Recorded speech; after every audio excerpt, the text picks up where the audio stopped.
Welcome to Quiet Scare, where horror doesn't scream, it whispers. Authentic documented experiences, thoughtfully adapted with literary craft so the core remains intact, and the suspense settles in softly.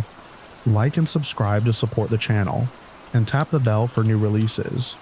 There are no more than 3 ads in the first 15 minutes. After that it plays straight through.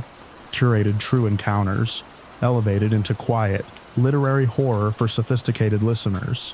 Sleep well and dream dark.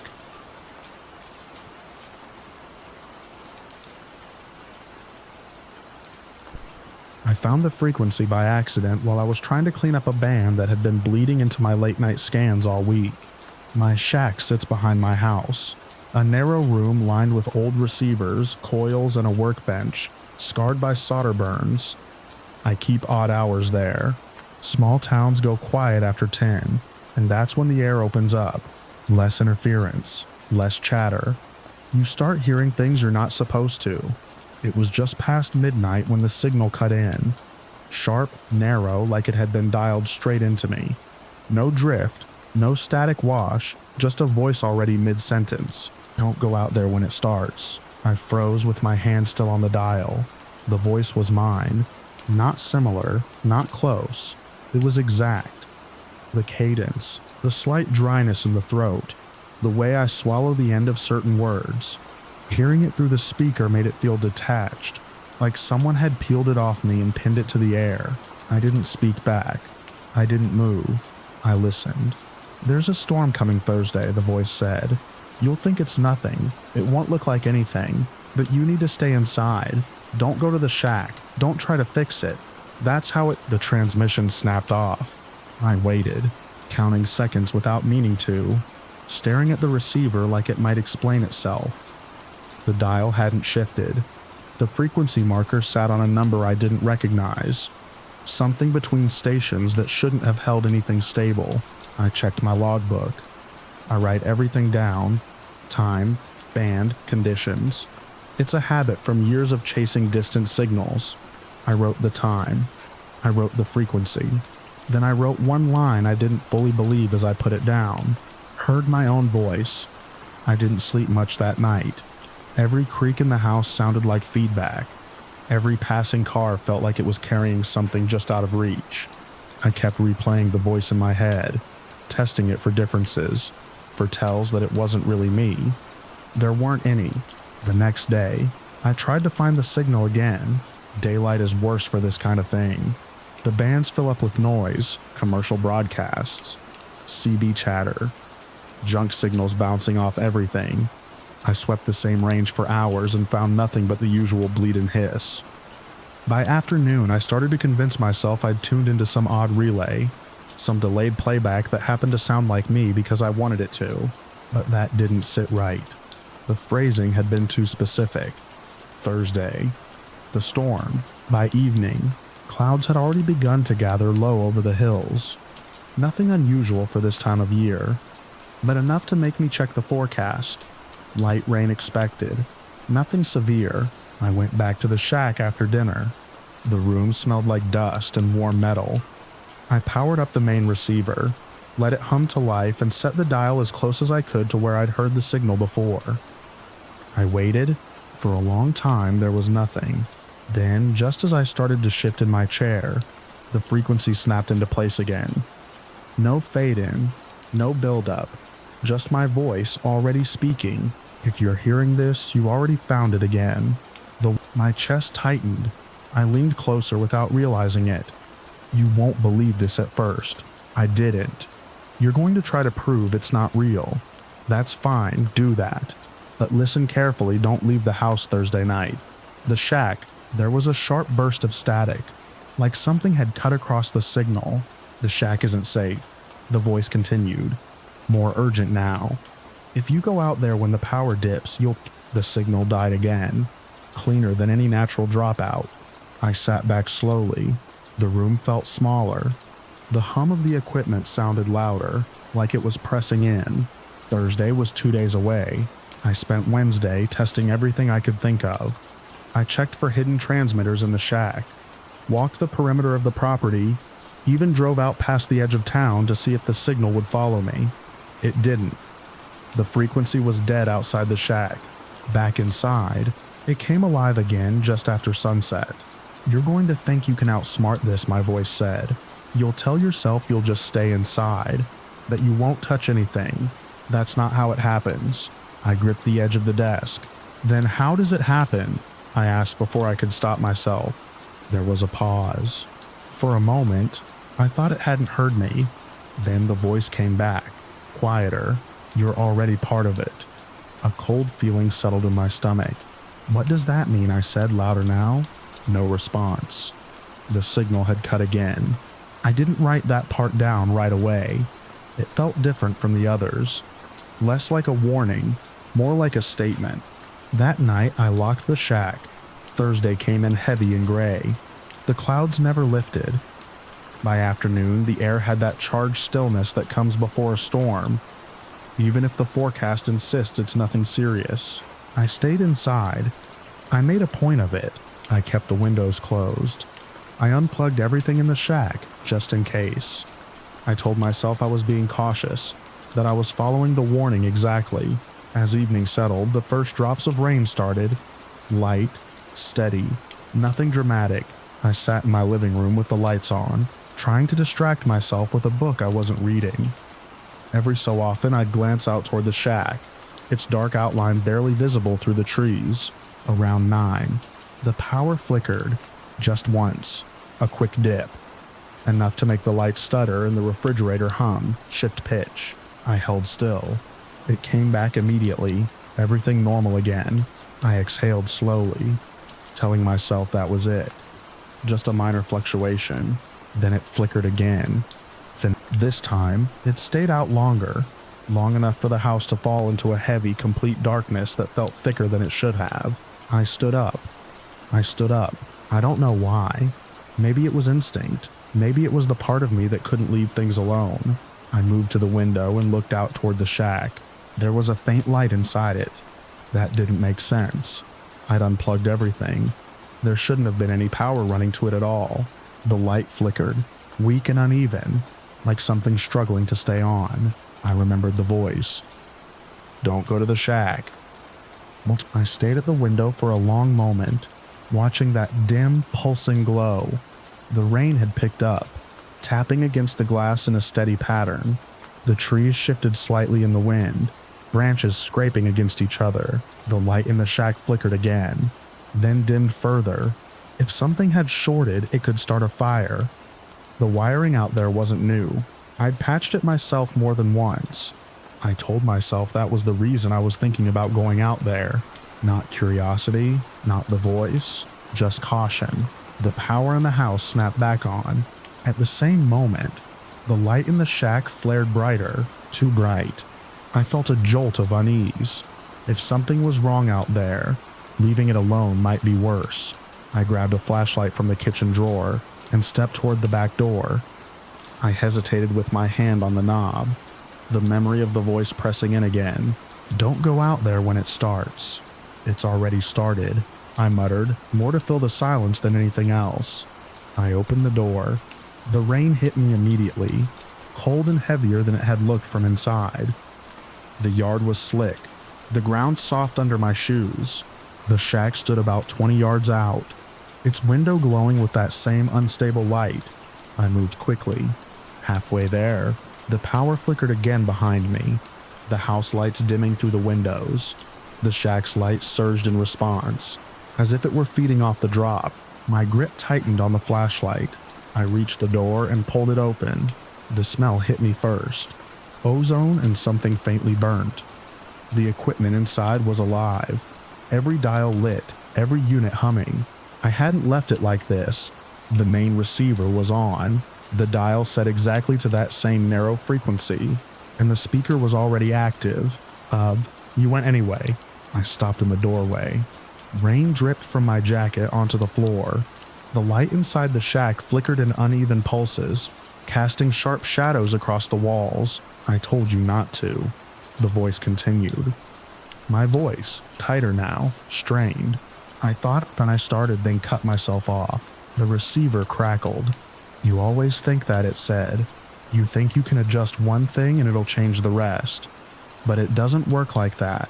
A low hum built in the equipment, rising in pitch. "What happens if I stay?" I asked, my throat dry. There was a long pause. Then quietly, "You don't." The lights flickered harder, the room stuttering between brightness and shadow. "What does that mean?" I said. The hum grew louder.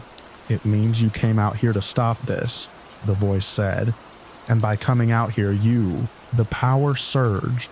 A sharp crack split through the shack as one of the units sparked, a flash of white light jumping between exposed wiring I hadn't noticed before. I flinched back, hitting the door frame. "You complete it," the voice finished. The receiver squealed, a high, piercing feedback that cut through everything. I lunged toward it on instinct. Reaching to kill the power, my hand hit the switch. For a fraction of a second, everything went completely silent. Then the equipment surged again, harder this time. A second crack, louder, closer. The room filled with a harsh, flickering light as another arc snapped across the board. The smell of burning insulation thickened. I stumbled back, my shoulder slamming into the wall. The flashlight slipped from my hand and clattered to the floor, its beam spinning wildly before settling on the receiver. The dial glowed steady. The speaker hissed. And through it, faint but unmistakable, my voice started again. "Darned it if you're hearing this, you already found it again." The same words, the same tone, the beginning. I stared at it, something in my chest tightening as the pattern clicked into place. The timing, the sequence, the warnings that led me here. The hum rose again, building toward another surge. I could leave. I could walk out right then, into the rain, back to the house. But the equipment was still active. The wiring was still exposed. If I didn't shut it down properly, another spark jumped, brighter than before. I moved. I don't remember deciding to. My body just reacted, stepping forward, reaching for the panel, trying to cut power at the source instead of the switch. My fingers brushed the metal casing. The shock hit instantly. It wasn't like the small jolts you get from bad wiring. This was full, violent, locking my muscles in place. The world narrowed to a blinding white point as the current ran through me. In that instant, I understood exactly what the voice had been trying to say. Not a warning, a record. The hum, the surge, the timing, it all aligned. The transmission wasn't predicting what would happen. It was broadcasting it. My grip tightened involuntarily on the metal. My body held there as the current surged again. Somewhere in the noise, I could hear the receiver, still active, still transmitting. My voice strained, breaking through the static. "Don't go out there when it starts." And the words echoed, looping back through the room. I tried to pull away. I couldn't. The light flared, filling my vision, and in the last clear moment before everything blurred, I saw the dial, steady on that impossible frequency, carrying my voice forward into a time where I would hear it again, believe it, and walk right back into this room to complete it. The shack sits quiet now when I look at it from the window, but some nights when the air is still and the town has gone to sleep, I swear I can see a faint light flickering inside, just enough to suggest the equipment never really shut down, just enough to make me wonder if the signal is still out there, waiting for me to tune it in again.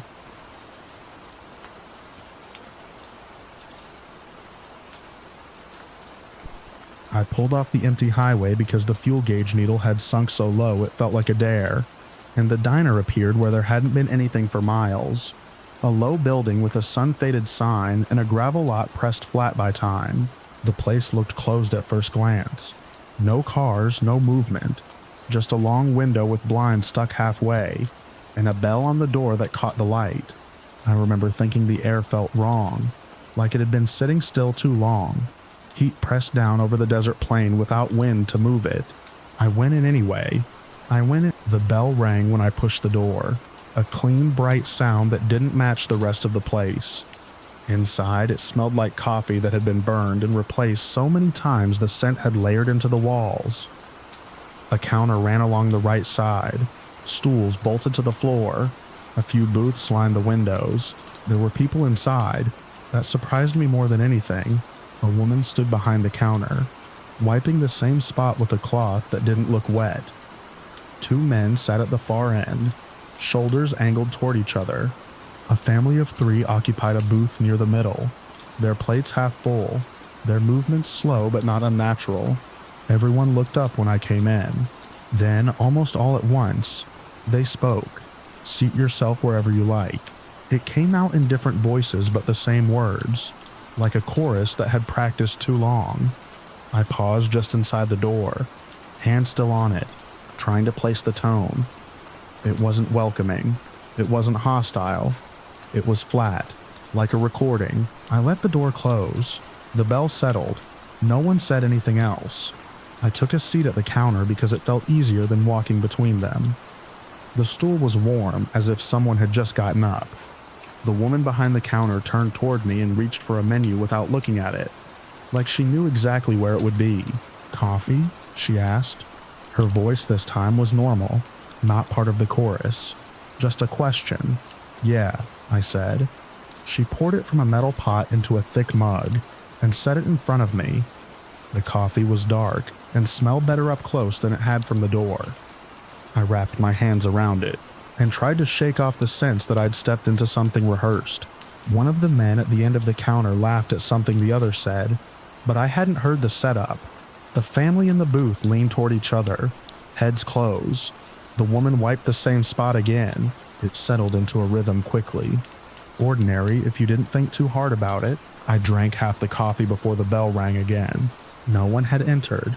The sound cut through the room, sharp and precise, like someone had struck it with intention. Every head turned toward the door anyway, mine included. It stayed closed. Then they all spoke. "Seat yourself wherever you like."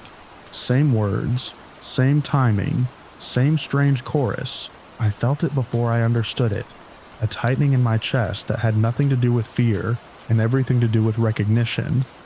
The woman behind the counter reached for the menu again. The men shifted on their stools in exactly the same way they had a few minutes earlier.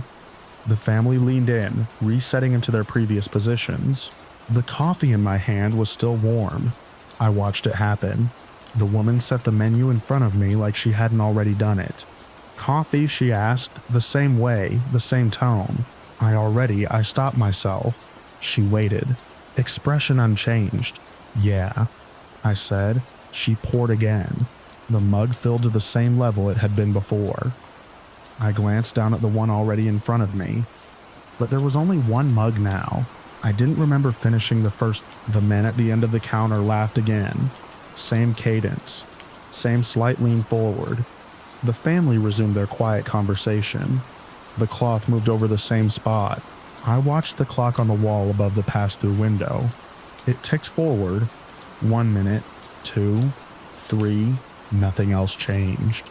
I told myself it was a coincidence, a trick of perception.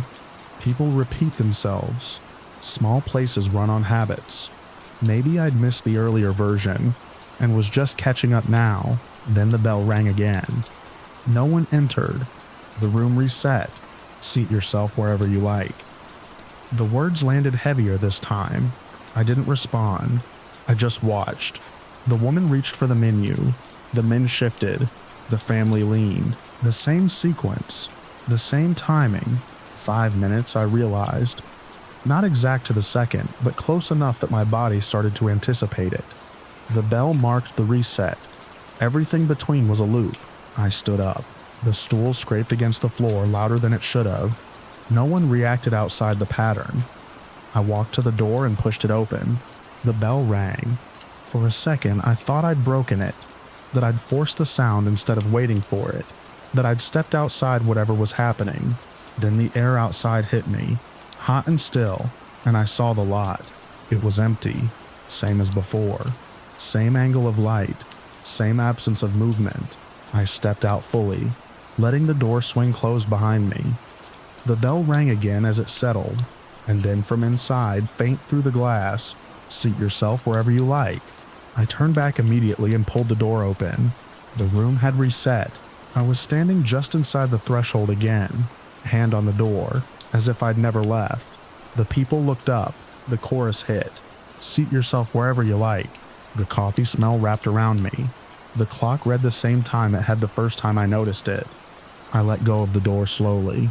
Something about the way the light hit the counter told me I wasn't imagining it. The shadows hadn't shifted. The sun outside hadn't moved. I walked to the back instead.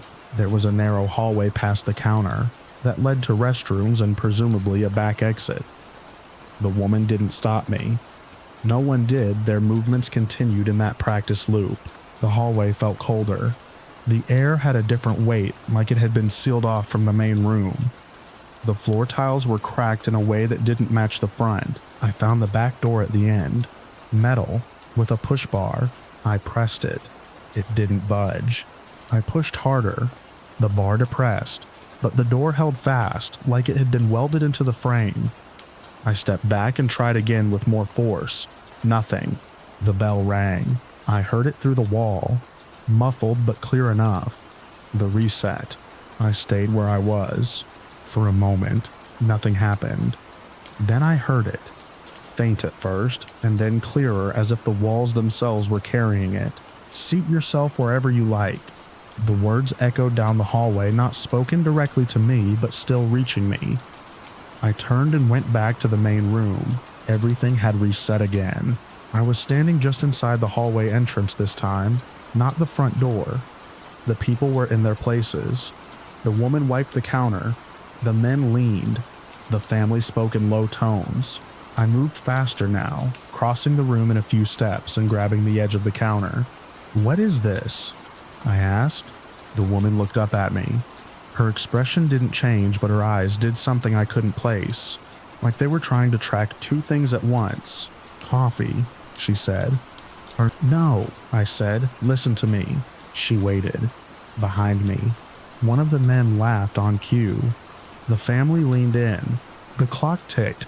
I felt the 5 minutes closing in like a door I couldn't see. "I need to leave," I said. She didn't answer. She wiped the same spot again. Slower this time. The bell rang. The reset hit before I could move. "Seat yourself wherever you like." This time I didn't sit. I stood in the middle of the room and turned in a slow circle, watching each of them fall into place. The pattern was exact. Not just similar. Exact. Down to the angle of a fork on a plate. The way the cloth folded in the woman's hand. I started to test it. On one loop, I moved a sugar dispenser from one end of the counter to the other. On the next, it was back where it had been. On another, I took a napkin and folded it into a shape and left it on the floor. It disappeared with the reset. Nothing carried over. Nothing except me. The realization settled in with a kind of quiet weight. I was the only variable that persisted. Everything else snapped back to a fixed state every time the bell rang. I stopped trying to change things and started looking instead. There were details I'd missed. Small ones. A plaque on the wall behind the counter. I hadn't noticed it at first because it blended into the clutter of framed certificates and old photos. I stepped closer during one loop, ignoring the woman's movements beside me. It read, "Server of the Month." Below it was a name. My name. I stared at it long enough that the letters stopped looking like letters. The date beneath it was what pulled me back. 20 years ahead. The photo was grainy, the kind of print that fades at the edges. The person in it stood behind the same counter, in the same position as the woman who was there now. It was me, older, lines in places I hadn't earned yet, hair thinner, but unmistakably me. The bell rang. The reset. I went back to the plaque immediately. Same position, same name, same date. I checked it again on the next loop, and the next. It didn't change. Unlike everything else, it held. I tried to take it down once. The frame didn't move. It wasn't nailed or screwed in any visible way. It just stayed. I stopped counting how many loops passed after that. The clock kept ticking, but it never moved beyond a certain point. The light outside never shifted. The coffee never cooled unless I drank it. And then it returned full on the next reset. I started to understand the shape of it. The bell wasn't just marking time. It was closing a circuit. Everything inside the diner returned to a baseline. a fixed arrangement that included everyone except me, and the plaque. The plaque included me, future me. I tested the edges again, less out of hope and more out of obligation. The front door led back into the same moment. The back door didn't open. The windows showed the same empty lot, the same angle of sun. No matter what I did, the bell came, the reset followed, and the plaque stayed. At some point, the woman behind the counter started to look at me differently between resets. Not during the loops themselves. Those were fixed, but in the seconds just before the bell, when things seemed to loosen slightly, like the system was preparing to snap back, her eyes would settle on me for a fraction longer than before. Her hand would pause mid-wipe. Recognition, maybe, or something like it. I tried to speak to her in those moments, to break through whatever held everything in place. The words never seemed to land. They felt absorbed by the air, like sound without consequence. The first time I noticed my reflection in the metal of the coffee machine, it didn't match what I expected. It wasn't wrong in any obvious way, just off. The angles didn't line up. The expression lagged a second behind what I felt on my face. I watched it through a full loop. It reset with everything else, snapping back to match me again when the bell rang, except for one thing. On the loop after I spent too long staring at the plaque, my reflection didn't quite return to normal. The delay stayed. Subtle, but there, I moved my hand. It followed a beat later. The bell rang. Reset. The delay was still there. I don't know how long it took me to realize what that meant. Time had stopped being something I could measure in any normal way. The only markers were the loops, and even those blurred together after a while, but the change stayed, small at first, then more noticeable. My reflection started to look more like the person in the photo on the plaque. Lines where there hadn't been any. A weight in the eyes I hadn't carried before. The rest of the room didn't change. Only me. The woman's glances in the moments before reset grew longer, more certain, like she was waiting for something to finish. One loop, just before the bell, she stopped wiping the counter entirely and looked at me straight on. Her mouth moved, but no sound came out. Not at first. Then, just before the bell cut her off, I caught a fragment. Almost the bell rang. Reset. Seat yourself wherever you like. I didn't move. I stood at the counter, staring at the plaque with my name on it, dated 20 years ahead, and I understood the shape of the outcome in a way that didn't feel like guessing anymore. I wasn't trapped in a loop that I needed to escape. I was inside something that was making room for me. Each reset stripped something away that didn't belong. Each loop aligned me a little more with whatever fixed state the diner held. The plaque wasn't a warning, it was a record. A place already set. The woman behind the counter finished wiping the spot and set the cloth down for the first time since I'd arrived. In the seconds before the bell, she met my eyes and gave the smallest nod, the kind you give when a shift is about to start. The bell rang. Seat yourself wherever you like. I didn't sit this time. I walked behind the counter instead, moving into the space she had occupied in every loop. My hands found the coffee pot without thinking. The weight of it felt familiar in a way that didn't make sense. The room continued its pattern. The men laughed. The family leaned in. I looked at the clock. It ticked forward. For the first time since I'd entered, it didn't feel like it was about to snap back. I poured a cup of coffee and set it on the counter in front of an empty stool, the one I had chosen when I first came in. The surface was warm. The bell didn't ring right away. The air held, stretched thin. I glanced at the plaque on the wall. My name, my face, the date that no longer felt distant. Behind me, the woman, no. The space where she had been was empty. The cloth lay folded on the counter. I picked it up and started wiping the same spot she had been wiping since the beginning. The motion coming easy, automatic. The bell rang. Seat yourself wherever you like. The words came out of my mouth with the others. Perfectly timed, perfectly flat, as the door opened and someone stepped inside from the empty highway. Looking around with the same confusion I remembered feeling, and I realized I wasn't waiting to leave anymore. I was waiting for them to understand.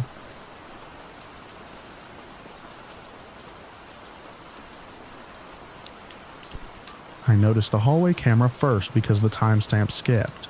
It was a cheap monitor bolted above the mailboxes, the kind our building manager installed after a string of package thefts that never quite stopped. The feed cycled through 4 views, each holding for a few seconds. Front entrance, side stairwell, laundry room, hallway on the 3rd floor. Mine. I had gotten used to glancing at it on my way in. The way you check a mirror without thinking. That evening, the 3rd floor view flickered from 9:12 to 9:18 with nothing in between.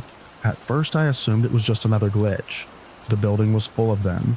The elevator stalled between floors on humid days. The exterior lights hummed and died and came back to life with a stutter. The camera had frozen before, but I'd never seen it jump like that. 6 minutes gone, as if someone had clipped them out.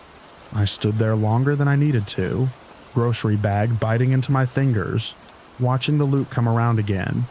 The hallway looked the same as always. Beige carpet worn darker in a path down the center. My neighbor's door with the peeling number. The fire extinguisher case that never quite closed all the way. Nothing moved. I took the stairs instead of the elevator.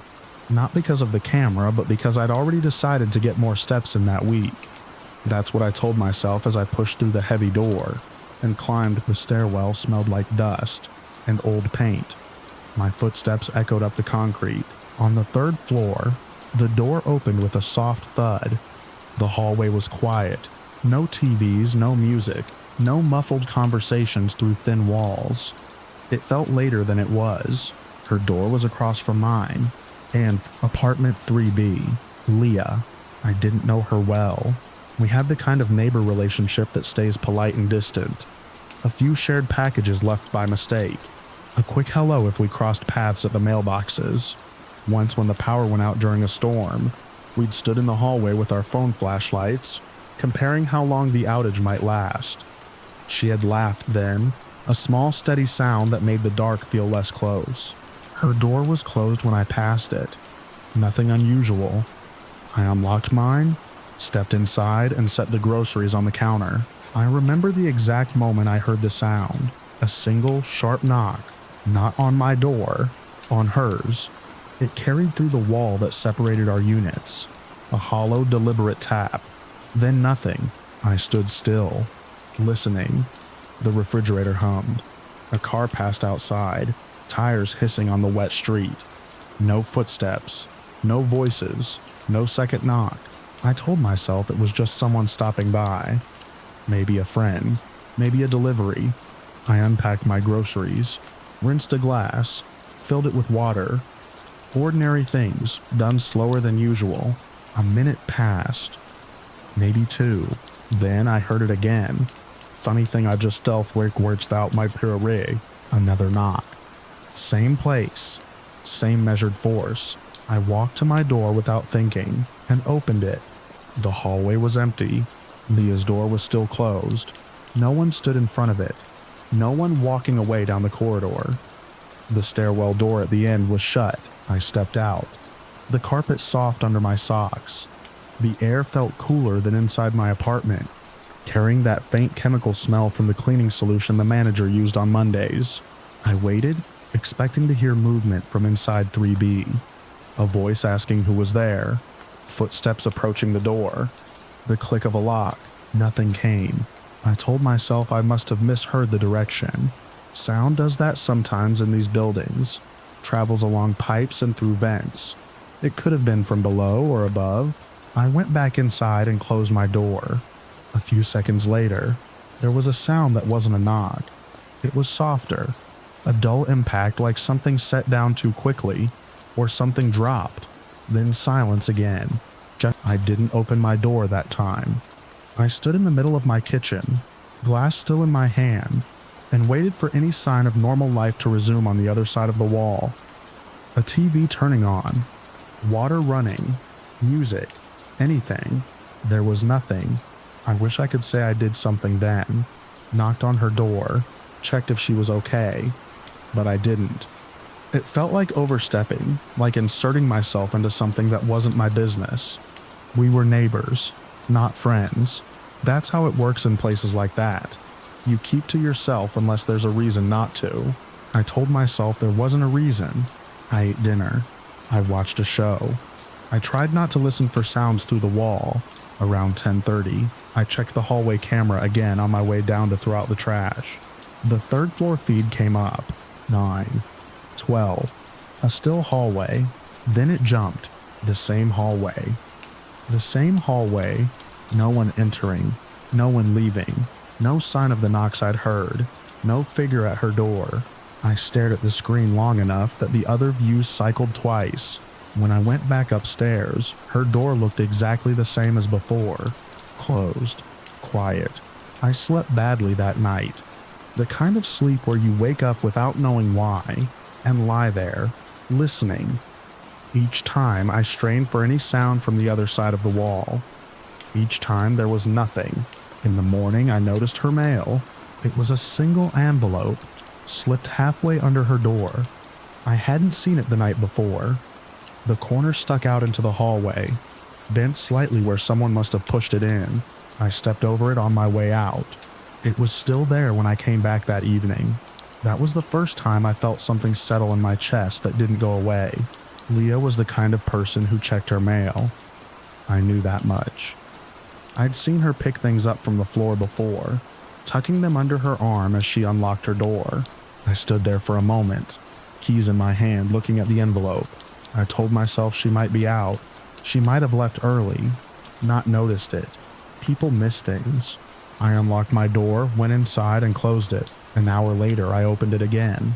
The envelope hadn't moved. I crouched and picked it up. It was light, a standard biller notice. Her name was printed on the front in clean black letters. No return address I recognized. I hesitated, then knocked on her door. A single knock. Then 2 more spaced evenly. No answer. I pressed my ear lightly against the door. I could hear nothing from inside. No movement. No hum of appliances. Not even the faint presence of someone breathing on the other side. I straightened and knocked again. Louder this time. Still nothing. I don't know what made me try the handle. Maybe it was the silence. Maybe it was the envelope in my hand. The way it felt like proof of something being wrong. The handle didn't turn. The door was locked. I stood there for a long moment, the hallway stretching empty in both directions. Then I slid the envelope fully under the door and went back into my apartment. I told myself I'd check again in the morning. I didn't have to. The police were there before I left for work. 2 officers stood in the hallway outside 3B. One knocking, the other speaking quietly into a radio. The building manager hovered nearby, wringing his hands, explaining something I couldn't quite catch. I stepped out and closed my door behind me. One of the officers looked at me, asked if I lived on this floor. I said yes. He asked if I knew the tenant in 3B. I said not really, just in passing. He asked if I'd seen her recently. I thought about the night before, the knocks, the silence. I think she was home last night, I said. I heard something. He nodded, like that fit into something he already knew. They knocked again, announced themselves. No answer. The manager produced a key after some fumbling. The officer took it, unlocked the door, and pushed it open.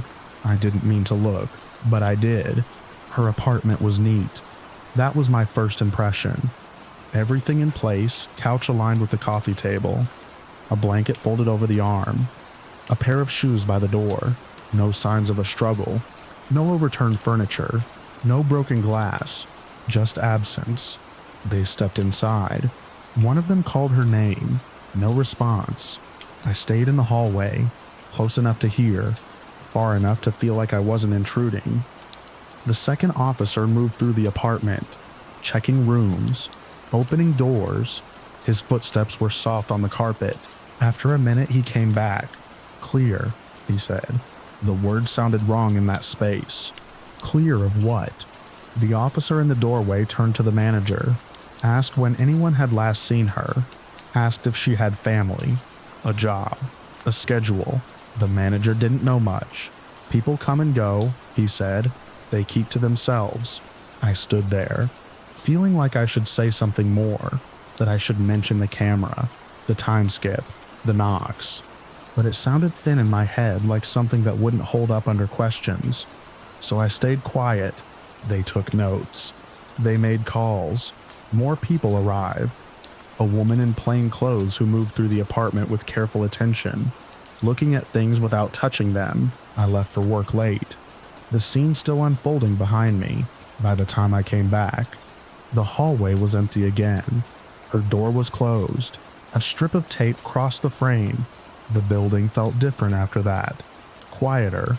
Even when people were home, like everyone was listening for something they couldn't name. The police came back a few times. They asked questions. They checked the cameras. I watched them review the same footage I had. Front entrance. No sign of her leaving. Side stairwell. Empty. Laundry room. Nothing. Third floor hallway. Came 12. Still. 9:18. Still. One of the officers frowned at that. Rewound it. Played it again. System glitch, the manager said quickly. Happens sometimes. The officer didn't argue, but he watched it a third time before moving on. They asked if anyone had visitors that night. If anyone had heard anything unusual. I told them about the knocks. The officer wrote it down. Asked what time. I gave my best estimate. He nodded, thanked me, and moved on. Days passed, then weeks. Her door stayed closed. Packages started to appear outside it. Small at first, then larger. A box that sat for 3 days before someone took it away. The mail slot filled and emptied. Filled and emptied. Her name stayed on the mailbox. The investigation didn't seem to go anywhere. No announcements, no updates. Just the occasional presence of someone in plain clothes walking the hallway, looking at doors, at cameras, at nothing. I tried to return to normal. Work, errands, evenings spent inside my apartment with the TV on low, but the hallway didn't feel the same. Every time I passed her door, I felt that same tightness in my chest, that sense of something incomplete, like a sentence cut off mid-word. One night, maybe a month after she disappeared, I came home late. The building was quiet. The monitor by the mailboxes cycled through its views. When the third floor feed came up, I stopped. The timestamp read 11:47. The hallway was empty. Then it flickered. 11:47. From 53. 6 minutes gone. I stared at the screen. My reflection faint in the glass. No one else was around. I took the stairs again. Slower this time. Each step felt heavier. The echo louder. When I reached the third floor, the hallway looked the same as always. Beige carpet. Closed doors. Dim light. Her door. Still taped. I stood there, listening. For a long time there was nothing. Then, from the other side of the wall, from inside 3B where no one had lived for weeks, I heard it. A single sharp knock. I didn't move. I didn't breathe. I waited. Every part of me focused on that door, on the space behind it that was supposed to be empty. The silence stretched.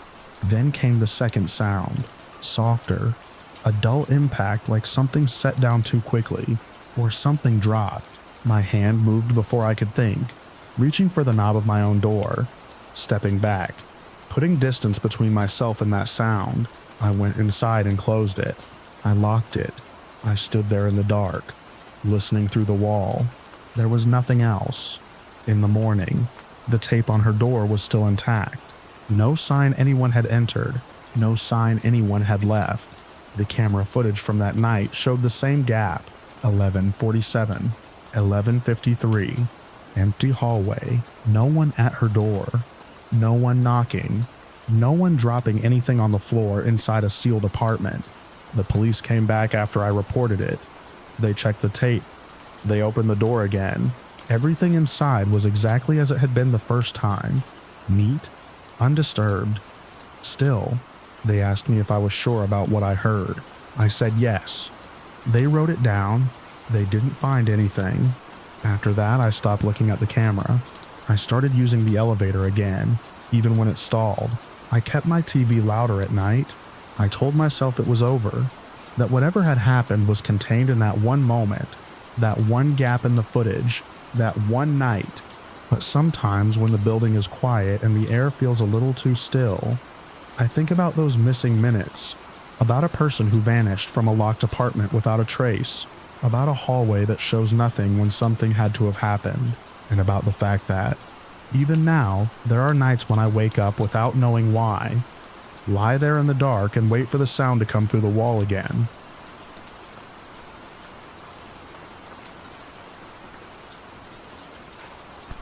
I'm writing this because I don't trust my memory anymore, and because what's left of the house is being boarded up tomorrow. They told me it would be easier if I put it down in order. I'm not sure there is an order, but I'll try. We moved out there in early March. The farmhouse had belonged to my mother's brother, an uncle I barely knew. A man no one visited and no one spoke about except in short, careful sentences. When he died, the property passed to us without much ceremony. No one contested it.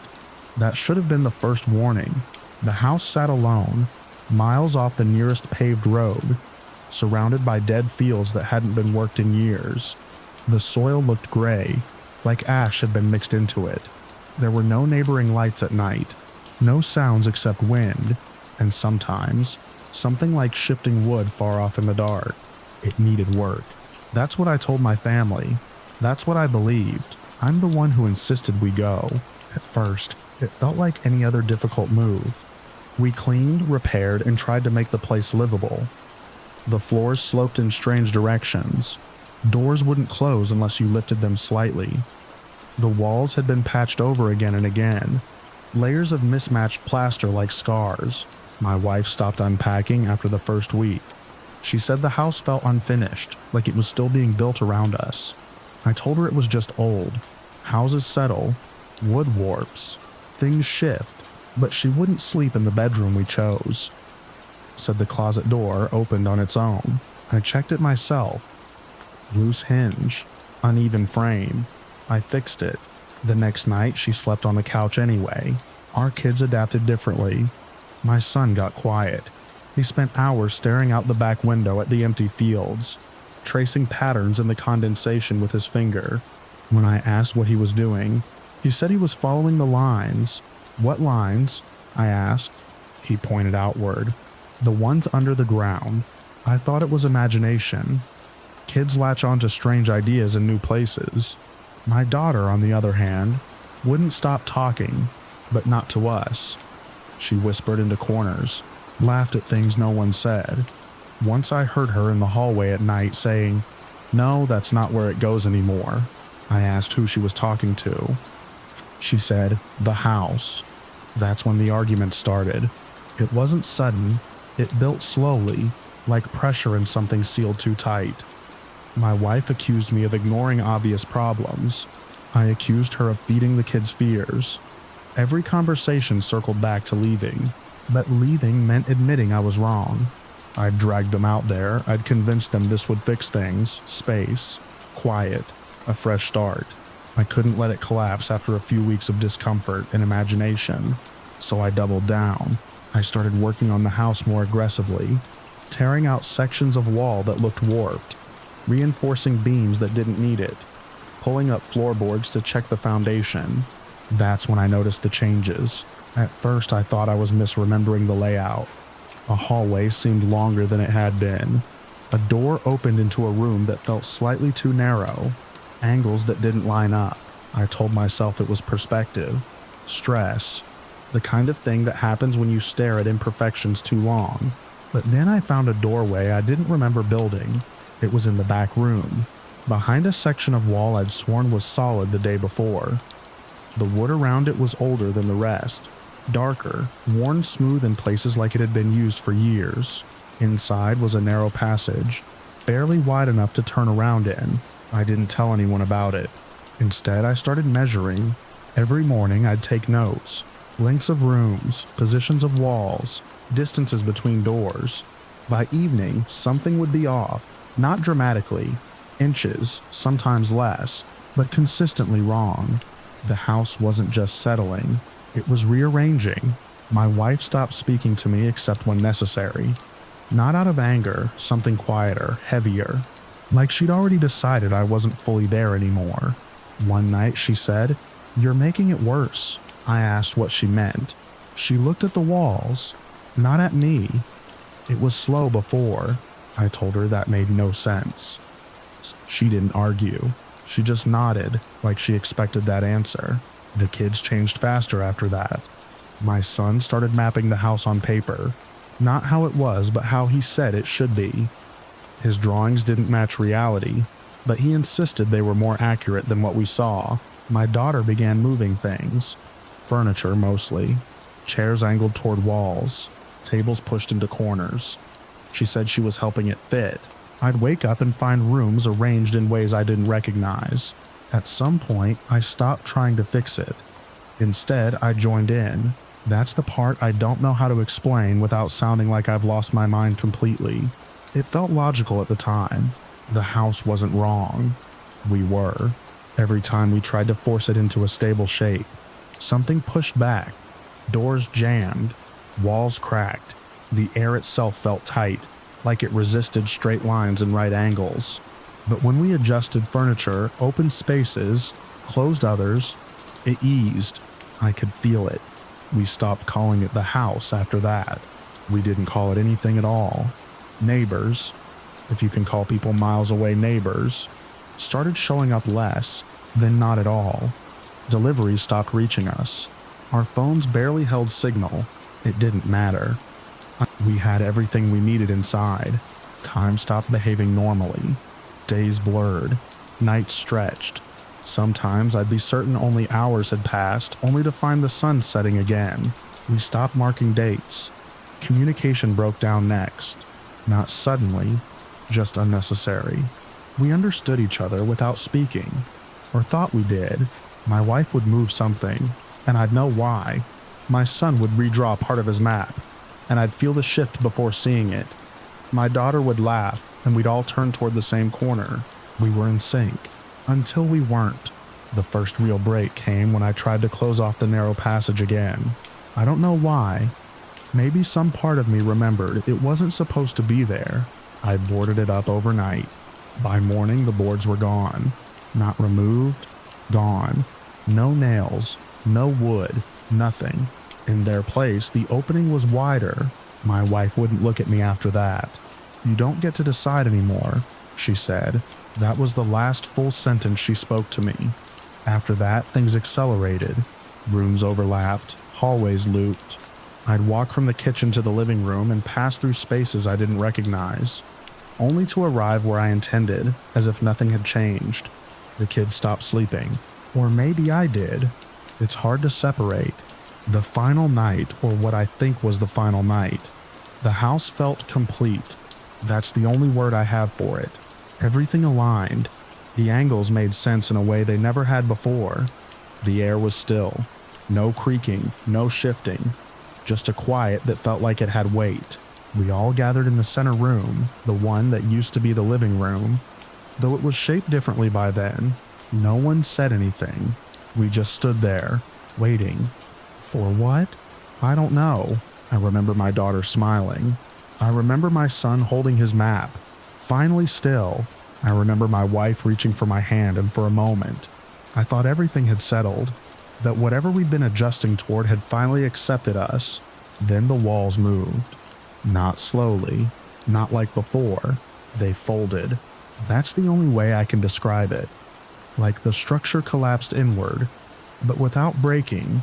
Surfaces bending, joining, sealing. The room shrank. We didn't run. There was nowhere to run. I remember the pressure, the sound of wood compressing without splintering, my wife's hand slipping from mine, and then I was outside, on the ground, alone. The house stood exactly as it had when we arrived. Straight, ordinary, wrong in a different way.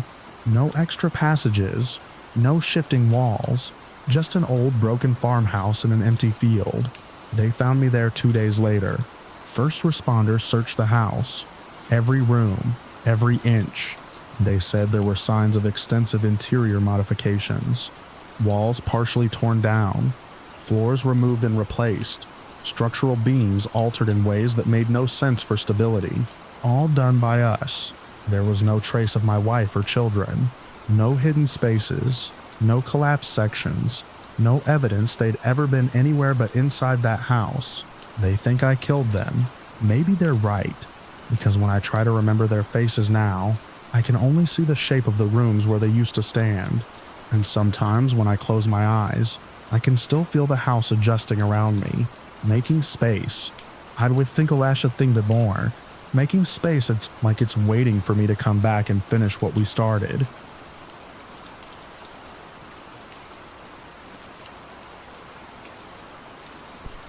I first noticed the frost on the fence wire at noon, bright and brittle like it had been laid there by hand.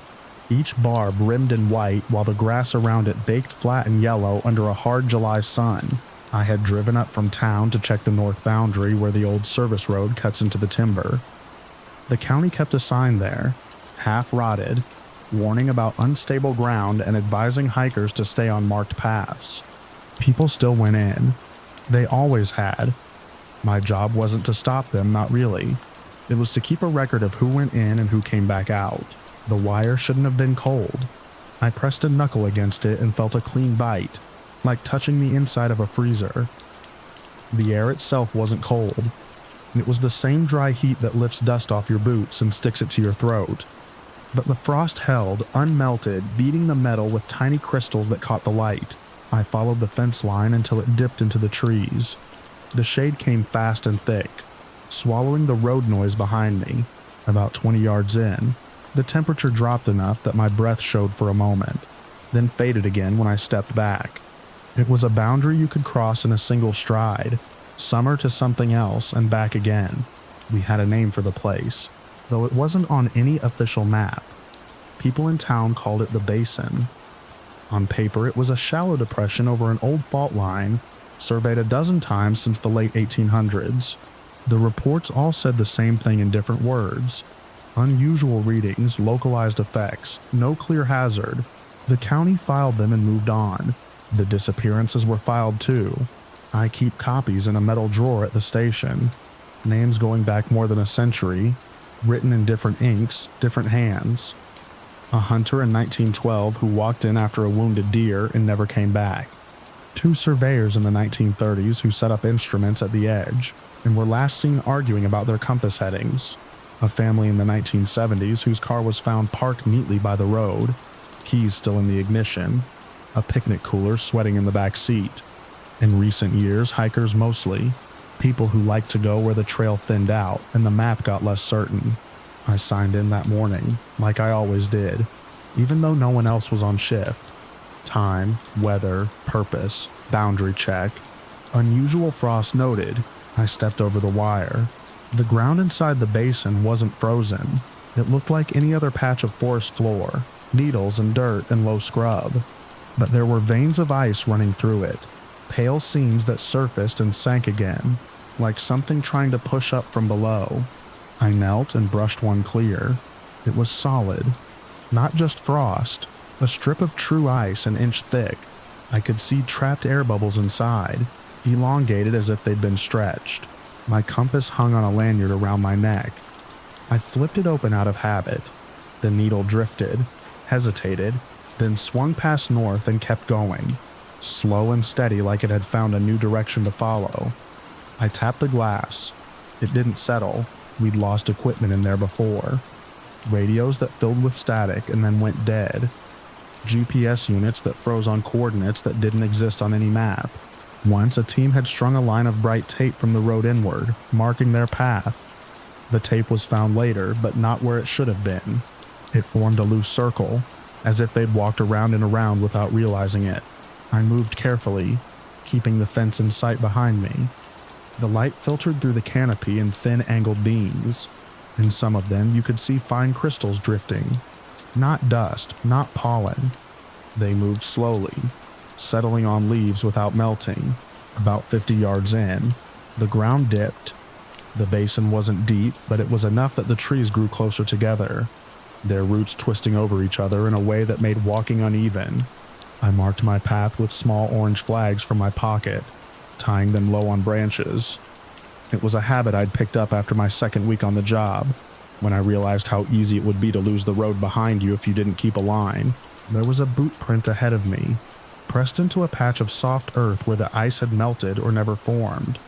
It was fresh enough that the edges hadn't crumbled. The tread was the kind you see on store-bought hiking boots, nothing distinctive. I crouched and touched it. The soil was cold, damp in a way that didn't match the dry ground outside. I checked the log in my head. No one had signed in that morning. That didn't mean much, most people didn't bother. I followed the print.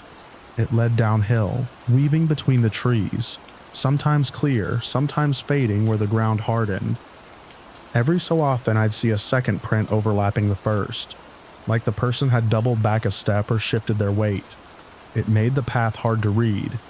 I kept my flags going, bright markers against the muted greens and browns. The temperature dropped another few degrees. Not enough to make me shiver, but enough that the sweat on my back cooled and stayed. The ice seams were more frequent here, crossing the ground in intersecting lines. In places they formed small ridges that cracked under my boots.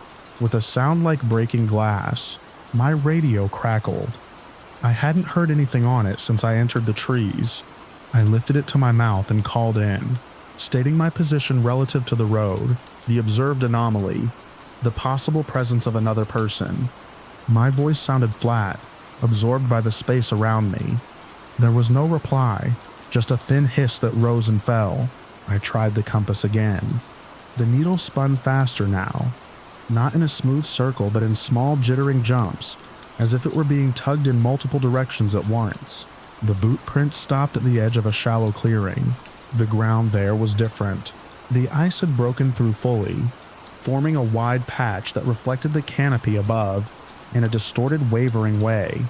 It wasn't perfectly smooth. There were faint depressions like the beginnings of footprints that had never fully formed or had been erased. I stepped onto it. The cold came up through my soles immediately, sharp and clean. The surface held my weight, though I could feel a slight give, like a thick pain under stress. I took another step, then another, moving slowly toward the center of the clearing. Halfway across, I heard something behind me. It wasn't a voice. It was the sound of something shifting, like a branch settling under weight, or a foot sliding on loose dirt. I turned, expecting to see the path I'd come from, the line of orange flags marking my way back. The trees were there. The flags were not. For a moment, I thought I'd turned too far, that I was looking at a different edge of the clearing. I rotated slowly, scanning the perimeter. The forest ringed me on all sides.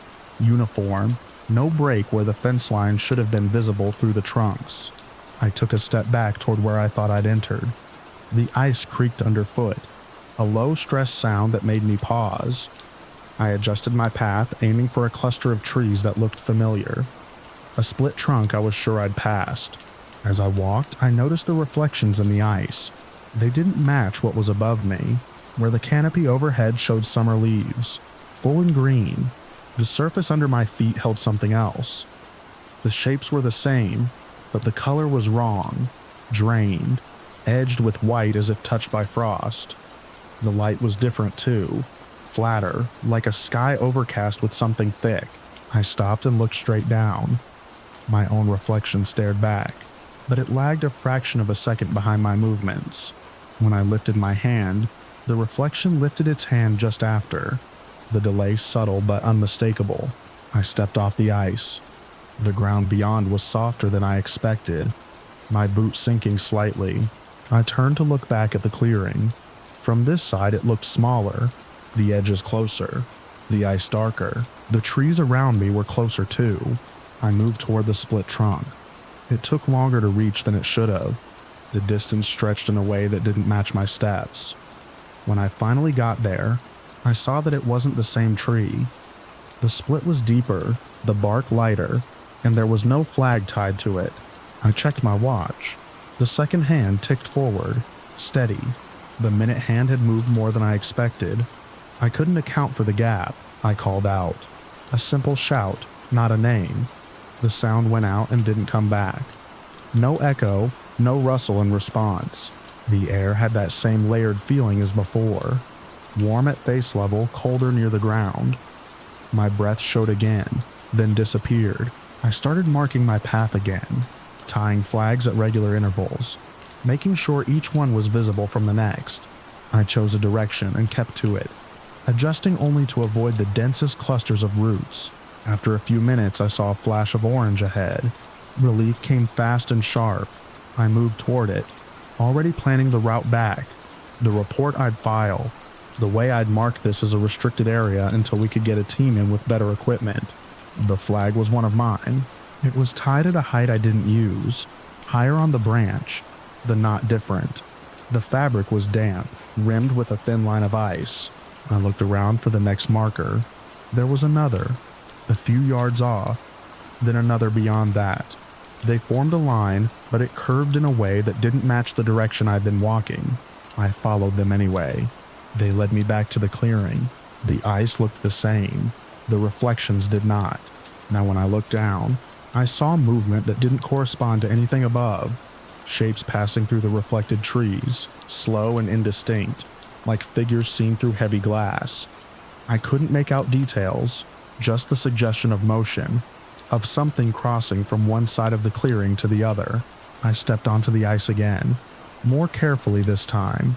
The creaking was louder, more frequent. Fine cracks spidered out from under my boots, then stopped, held in place. I kept my weight centered, moving in short, deliberate steps. Halfway across, the radio on my shoulder flared to life. It wasn't static this time. It was a voice, thin and distant, speaking in short bursts. I couldn't make out the words at first.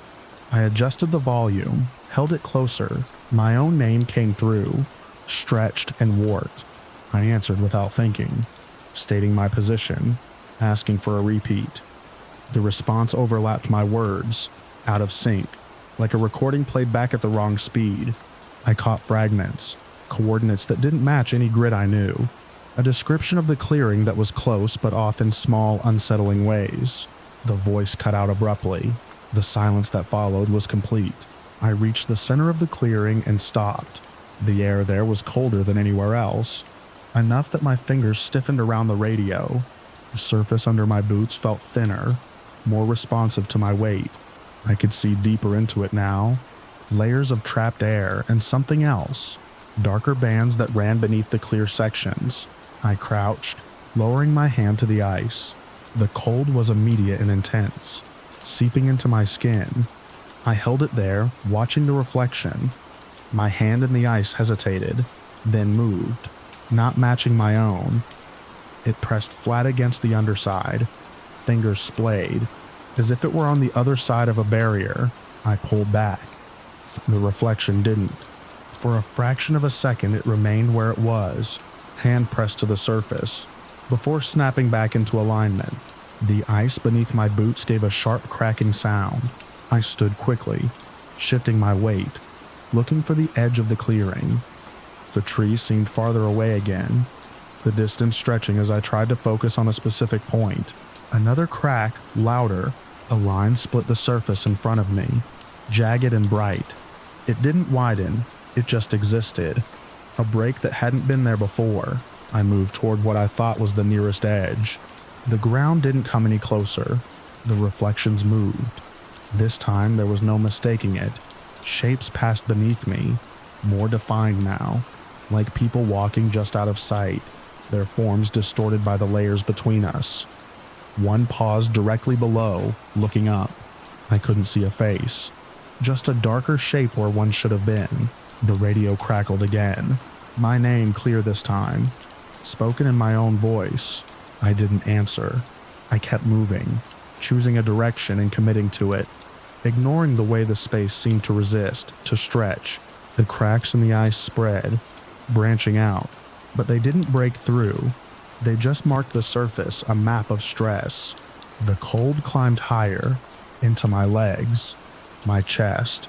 My breath came out in steady clouds now, hanging in the air longer than they should. I saw the fence. It appeared between two trees, a straight line of metal and wood that didn't belong in the shifting geometry of the basin. The frost on the wire was thicker here, heavy enough to dull the barbs. I stepped off the ice and onto the forest floor. The temperature shifted immediately, warmth returning in a wave that made me dizzy. I reached out and grabbed the fence post, steadying myself. The frost on the wire didn't melt under my hand. I climbed over, careful not to catch my clothes, and dropped onto the other side. The road was where I'd left it, a strip of packed dirt leading back toward town. My truck sat in its spot, dust settling around the tires. I turned back once, looking at the trees. The clearing wasn't visible from this angle. The forest looked normal, dense and green, no sign of the ice beneath. I walked to the truck and opened the door. The heat inside hit me, trapped and heavy. I sat for a moment, letting my body adjust, then reached for the logbook on the passenger seat. My hand shook as I wrote: time, weather, purpose, boundary check, unusual frost, equipment interference, visual anomaly and clearing, possible prior entry by unknown individual. I hesitated, then added one more line: do not enter alone. I drove back to town with the windows down, the hot air rushing in, trying to burn off the cold that had settled into me. It didn't fully leave. Even now, sitting in the station, I can feel it in my hands when I think about the place. We sent a team in the next day. 3 people, full gear, multiple redundancies on navigation and communication. They tied their path with bright tape, checked in at regular intervals. We lost contact with them within 20 minutes. The tape was found later, arranged in a rough circle just inside the tree line. Their equipment was scattered along it, some pieces rimmed with frost, others warm to the touch as if they'd been sitting in the sun. There were no tracks leading out. The basin is still there, the fence still stands. The sign is still half rotted, warning about unstable ground. People still go in. I keep the log updated. Names, dates, times, the list grows. Line by line, a record of entries without exits. Sometimes when I'm alone in the station, the radio will crackle and carry a voice that sounds like mine, calling out from a place where the trees don't match their reflections, and the ground holds a season that doesn't belong. I don't answer it anymore. I just listen until it fades, and then I write another line in the book, marking the moment as precisely as I can, because that's the only part of this that still behaves the way it should. Time moves forward out here. In there, I'm not sure it does.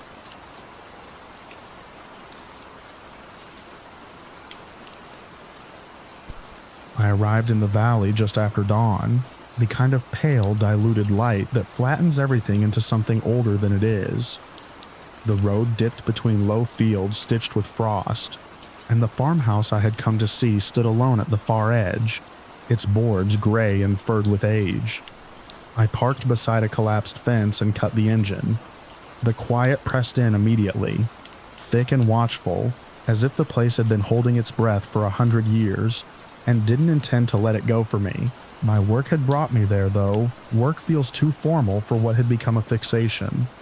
I study rural folklore and the ways it bends behavior, how belief, especially isolated belief, can justify acts that would otherwise be unthinkable.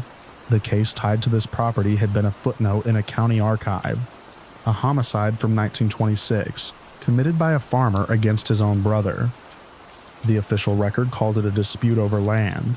The margins of the record, written in a different hand, said something else, that the killing had been done to keep the blight from taking root. That phrase had followed me for months.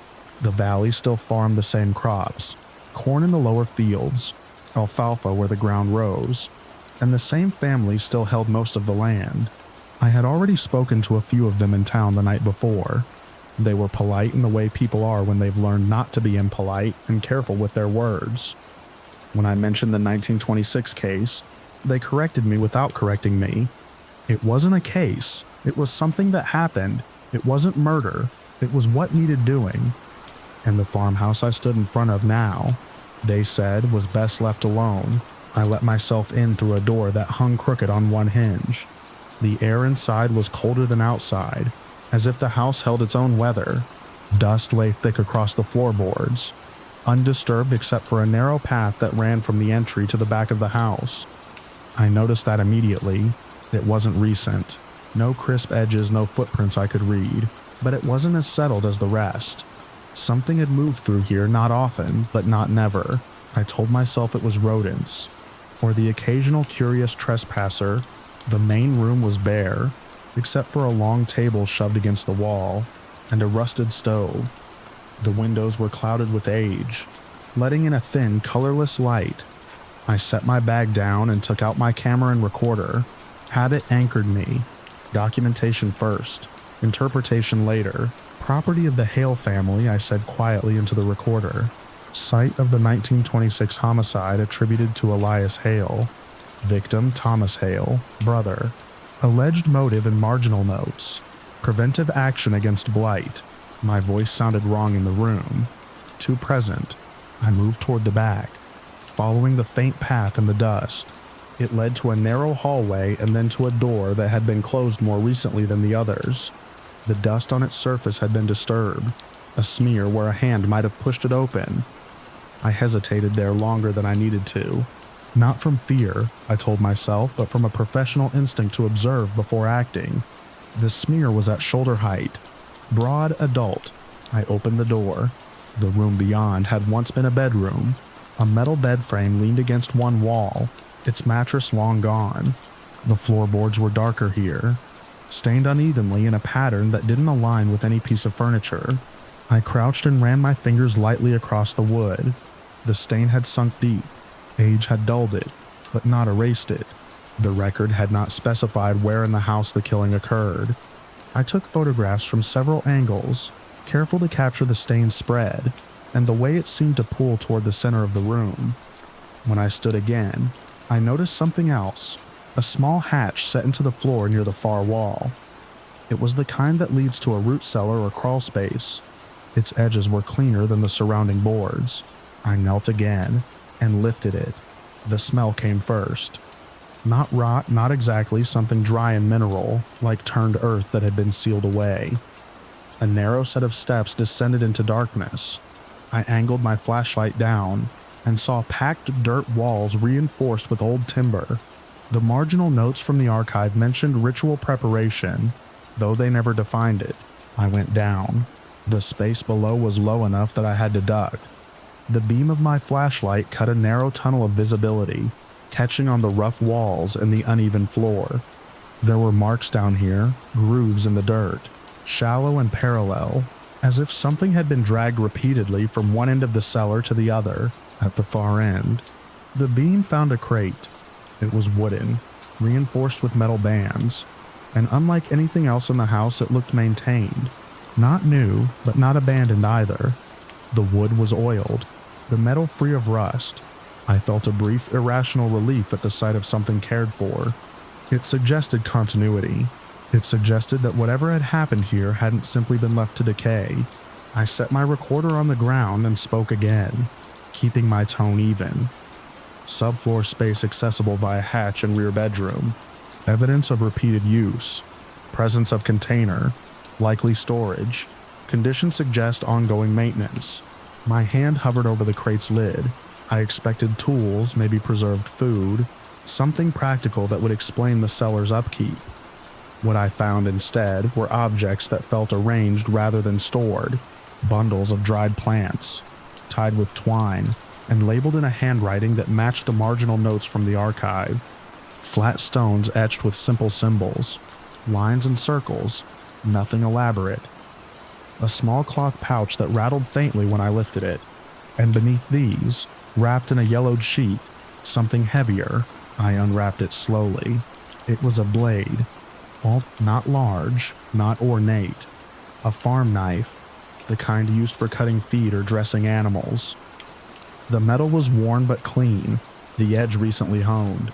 I held it carefully, aware of the way my pulse had picked up without my permission. This was not an artifact left behind. This was something still in use. I set the knife back where I had found it and replaced the sheet. My movements more deliberate now. The air in the cellar felt different, thicker, as if my presence had altered its balance. I became aware of a faint sound, not a distinct noise, but a subtle shift in the silence, like the difference between a room that is empty and one that is occupied by someone who isn't moving. I turned off my flashlight. Darkness closed in completely, immediate and absolute. For a moment, I heard nothing but my own breathing. Then gradually other things resolved themselves. A soft scuff somewhere to my left, a slight settling of dirt, the almost imperceptible exhale of air that wasn't mine. I told myself it was the house above me, the wind pressing against its broken frame. I turned the light back on. The cellar was as it had been. The crate, the walls, the narrow steps leading up.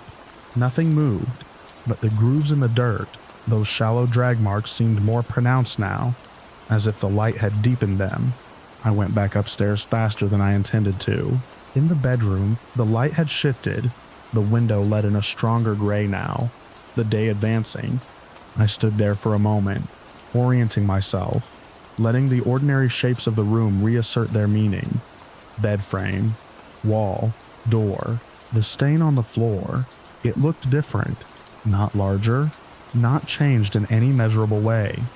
But the pattern I had photographed earlier no longer matched what I saw. The pooling at the center had elongated slightly, stretching toward the hatch I had just climbed through. I checked my camera. The images showed the original pattern. Fixed, unchanged, I looked back at the floor. The elongation remained. This was the first moment I allowed myself to consider that what I was experiencing might not be entirely external. Sensory distortion is not uncommon in isolated environments. Fatigue, expectation, the influence of prior knowledge, all of these can alter perception. I had been immersed in this case for months. I knew what had happened here. It was reasonable that my mind would begin to impose connections where none existed. I said this aloud, quietly, as if explaining it to someone else would make it more solid. Then I heard footsteps above me. Not from outside, not from the yard, but from the front of the house, moving across the main room. Slow, measured, the boards creaked under the weight, each step distinct. I froze. There was no vehicle outside, but mine. No sign of recent entry other than the path I had followed. And yet the sound was unmistakable. Someone walking where I had stood minutes before. I moved to the bedroom doorway and looked down the hallway. The main room lay beyond. Empty. The table against the wall. The stove. The gray light. The footsteps continued. They crossed the room, paused near the front door, then turned and moved back toward the hallway. Toward me. I stepped back into the bedroom, my gaze fixed on the doorway as the sound approached. The rhythm of the steps was steady, unhurried, as if the person making them knew exactly where they were going. The sound reached the threshold, stopped.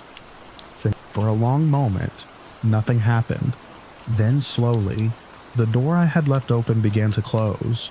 Not slammed, not forced, just a gradual, deliberate movement until the gap narrowed and the light from the hallway thinned to a line. I moved forward without thinking and caught the door before it shut completely. My hand pressed against the wood, feeling its rough grain, its solid, ordinary resistance. I pulled it open again. The hallway was empty. The main room beyond was unchanged. The silence had returned, but it no longer felt neutral. It felt occupied. I left the house after that, not in a panic, not running, but with a controlled urgency that I recognized from other fieldwork. The point at which continuing observation becomes less valuable than preserving what you have already gathered. I packed my equipment, took one last set of photographs of the exterior, and drove back toward town with the windows down. Despite the cold, I told myself I would review the material, compare the images, and return the next day with a clearer head. I did not return the next day. Instead, I spent the evening in the small local library, going through records I had not yet examined. Property transfers, personal letters, church registries. It was there that I found the continuity I had sensed in the cellar made explicit. The Hale family had never relinquished the property. It had passed from Elias to his son, then to his grandson, and so on. Each transfer recorded with a brief note. Caretaker assumes duty. No detail, no explanation, just that phrase repeated across generations. Caretaker assumes duty. In a box of donated papers, I found a ledger recent, not archival, belonging to the current Hale descendant. It listed dates and simple entries, weather conditions, crop yields, and interspersed among them something else. Inspection completed. Boundary holds. Signs reduced. The most recent entry was from 2 days before my arrival. Reinforcement required. Visitor expected. I closed the ledger and sat there for a long time, aware of the way the room around me felt subtly wrong, as if the angles of the shelves and tables no longer aligned in the way they should. I looked down at my hands and saw a faint smudge of dirt beneath my fingernails, darker than the dust from the house above, the color of the cellar floor. I do not remember leaving the library. I remember waking in my motel room in the early hours of the morning, fully dressed, my shoes still on, my recorder on the nightstand beside me. It was playing. My own voice filled the room, but not anything I recalled saying. Subfloor space accessible, it said. Evidence of repeated use. A pause. Then, quieter, as if spoken close to the microphone. Containment intact. I turned it off. When I checked my camera, the photographs from the bedroom showed the stain as I had last seen it. Not as it had been when I first entered, but elongated, reaching toward the hatch. In one image taken at an angle I do not remember choosing, there was a shadow near the doorway. It had no clear source, no defined edge, just a density of darkness that suggested a shape without confirming it. I left the valley that morning. The further I drove, the more the world seemed to settle back into its expected proportions. The road straightened, the light sharpened, the air lost that dense, watchful quality. By the time I reached the highway, I could almost convince myself that what I had experienced was a convergence of fatigue, expectation, and suggestion. Almost. In the weeks since, I have reviewed the materials repeatedly. I have compared the images, transcribed the recordings, cross-referenced the documents. I have written drafts of a paper that frames the event as a case study in inherited belief systems and the persistence of ritualized behavior in isolated communities. I have not submitted it because there is one detail I cannot reconcile. The ledger I found in the library is now in my possession. I do not remember taking it, but it was in my bag when I unpacked it home. I have turned its pages many times, tracing the entries, noting the consistency of the handwriting across years. There is a final entry now, one that was not there when I first read it. It is dated the day after I left the valley. The handwriting matches the others. Transfer pending. Beneath it, in a different hand. My hand, though I have no memory of writing it, are 3 words. Observer assumes duty.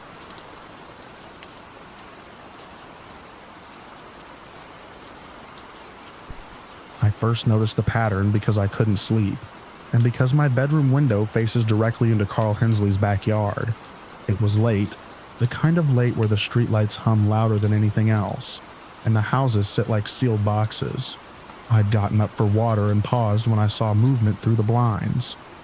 At first I thought it was a stray animal, something nosing through his garden, but the shape stood upright, slow and deliberate, and then bent down with a steady rhythm. Carl was out there again. He lived alone in the house next to mine. Retired, quiet, the type who kept his lawn trimmed but never waved. We'd exchanged maybe 3 words in 5 years. Nothing about him stood out except that he never seemed to leave. That night, he was digging, not casually, not like someone planting or fixing a fence. He was working with a kind of focus that made it hard to look away. He drove the shovel straight down, lifted, stepped aside, and repeated. Same spot, same motion, over and over. I checked the clock. 2:17 a.m. The next night, he did it again, and the next. At first, I tried to ignore it. People have their routines. Insomnia makes you do strange things. But what bothered me wasn't just the time, it was the consistency. Same patch of yard, same methodical pace, no lights on except a single portable work lamp set low to the ground, casting long shadows that made the hole look deeper than it should have been. By the 4th night, I noticed something else. The dirt he dug up wasn't staying in a pile. It was disappearing. I leaned closer to the window, lifting the blind just enough to see. He would shovel out a load, carry it out of view beyond the fence line, then come back empty-handed. There was no growing mound, no sign of where the soil was going. That's when I started keeping track. Not counting, not obsessively, just noting things down. times, duration, weather. I told myself it was practical, that if something was wrong, I'd have something concrete to point to. What I wrote didn't make it feel better. He worked every night, no exceptions. Rain didn't stop him. One night, it came down hard enough to flood the gutters, and he still stood out there, soaked through, digging with the same steady rhythm. After a week, I could see the change in his yard, even from my window. The ground wasn't flat anymore. It dipped inward, subtle at first, like a shallow depression. But each night, it deepened. The edges grew sharper. The shadows collected differently. It wasn't just a hole. It was becoming a shape. I told myself I'd talk to him. Just a simple question. Ask what he was building, if he needed help. Something normal. But every time I stepped outside during the day, his house looked sealed off, curtains drawn, no car in the driveway, no sign of activity. At night, though, he was always there, always digging.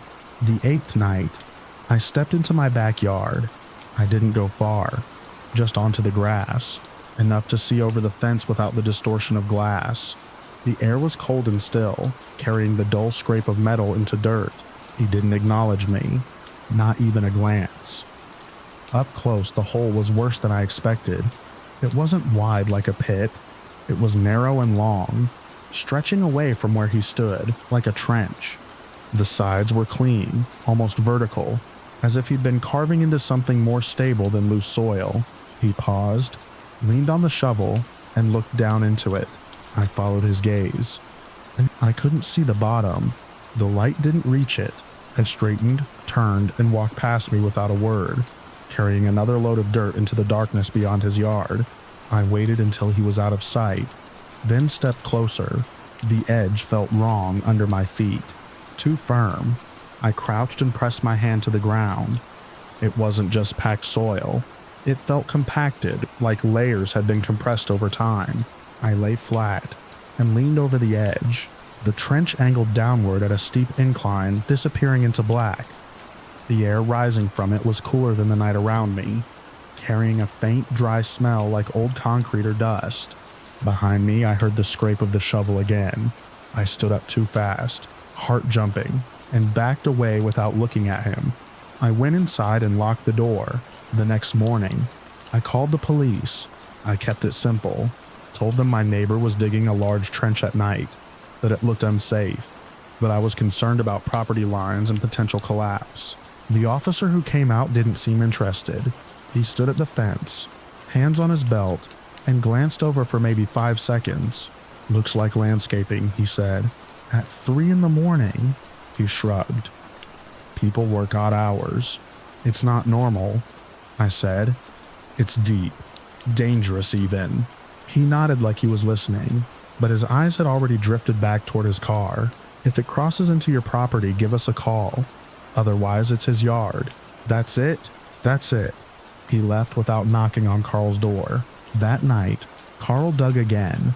The trench had grown longer, extending almost the full length of his backyard. The angle had steepened, the opening narrowing slightly at the top, as if he were shaping it deliberately. I noticed something else. He wasn't carrying dirt away anymore. He was bringing something back. Each time he disappeared into the darkness beyond his fence, he returned with empty hands. But when he came back to the trench, he would pause, reach into his pocket, and drop something inside. Small, hard to see, but consistent. I told myself it was debris, rocks. Maybe he was stabilizing the base. It didn't feel like that. The 10th night, I couldn't stay in my house. I waited until he moved out of sight again, then crossed into his yard. Up close, the trench was wider than it looked. The edges were reinforced somehow. The soil compacted into a smooth surface that didn't crumble when I pressed against it. I lay down again, stretching farther this time, angling my body so I could see deeper. The light caught something, not at the bottom but along the side. Lines, horizontal, evenly spaced, running along the wall of the trench like layers. But they weren't natural, they were too uniform, too precise. I shifted, trying to get a better angle. My hand slipped. The edge gave just enough for my weight to tilt forward. and for a second I was hanging over open space, staring straight down. The trench didn't end. It curved, not downward but inward, like it was leading somewhere beneath the yard. A faint sound came up from below. Not mechanical, not water. Something like movement, distant and contained. I pulled myself back and scrambled away, breathing hard. Behind me, the shovel stopped. I didn't turn around. I walked back to my house, closed the door, and locked it again. The next day, I called the police a second time. This time I was more direct. I told them I believed there was something underground, that the excavation was unsafe, that it might connect to utilities or structures. A different officer came. He didn't even step out of his car at first, just rolled down the window and listened while I explained. When I finished, he glanced toward Carl's house, then back at me. "We've had no other complaints," he said. "That doesn't mean it's fine." He hesitated, then added, "That property's not on any active utility grid." "What does that mean?" "It means there's nothing down there that concerns us. But there is something down there." He gave a small, tight smile. "Unless you have evidence of a crime, there's nothing we can do." He drove off before I could say anything else. That night, Carl didn't use the shovel. He used a ladder. He set it into the trench and climbed down slowly, carrying the work lamp with him. The light descended until it disappeared around the curve. The yard went dark. I stood at my window, waiting. Minutes passed, then longer. No sound, no movement, just the empty shape of the trench cutting through his yard. I told myself to stay inside. I didn't. I crossed over again, moving faster this time, not caring about being quiet. At the edge, I looked down. The ladder was still there, angled into the darkness. The light was gone. I listened. At first, nothing. Then that same faint sound, closer now. Not rising, not falling, just present. I stepped onto the ladder. Each rung felt solid, the sides anchored into the compacted earth. The air grew cooler as I descended. The smell of dry dust stronger. The curve swallowed the light from the street behind me. I kept going until the last of it disappeared. Then I stopped.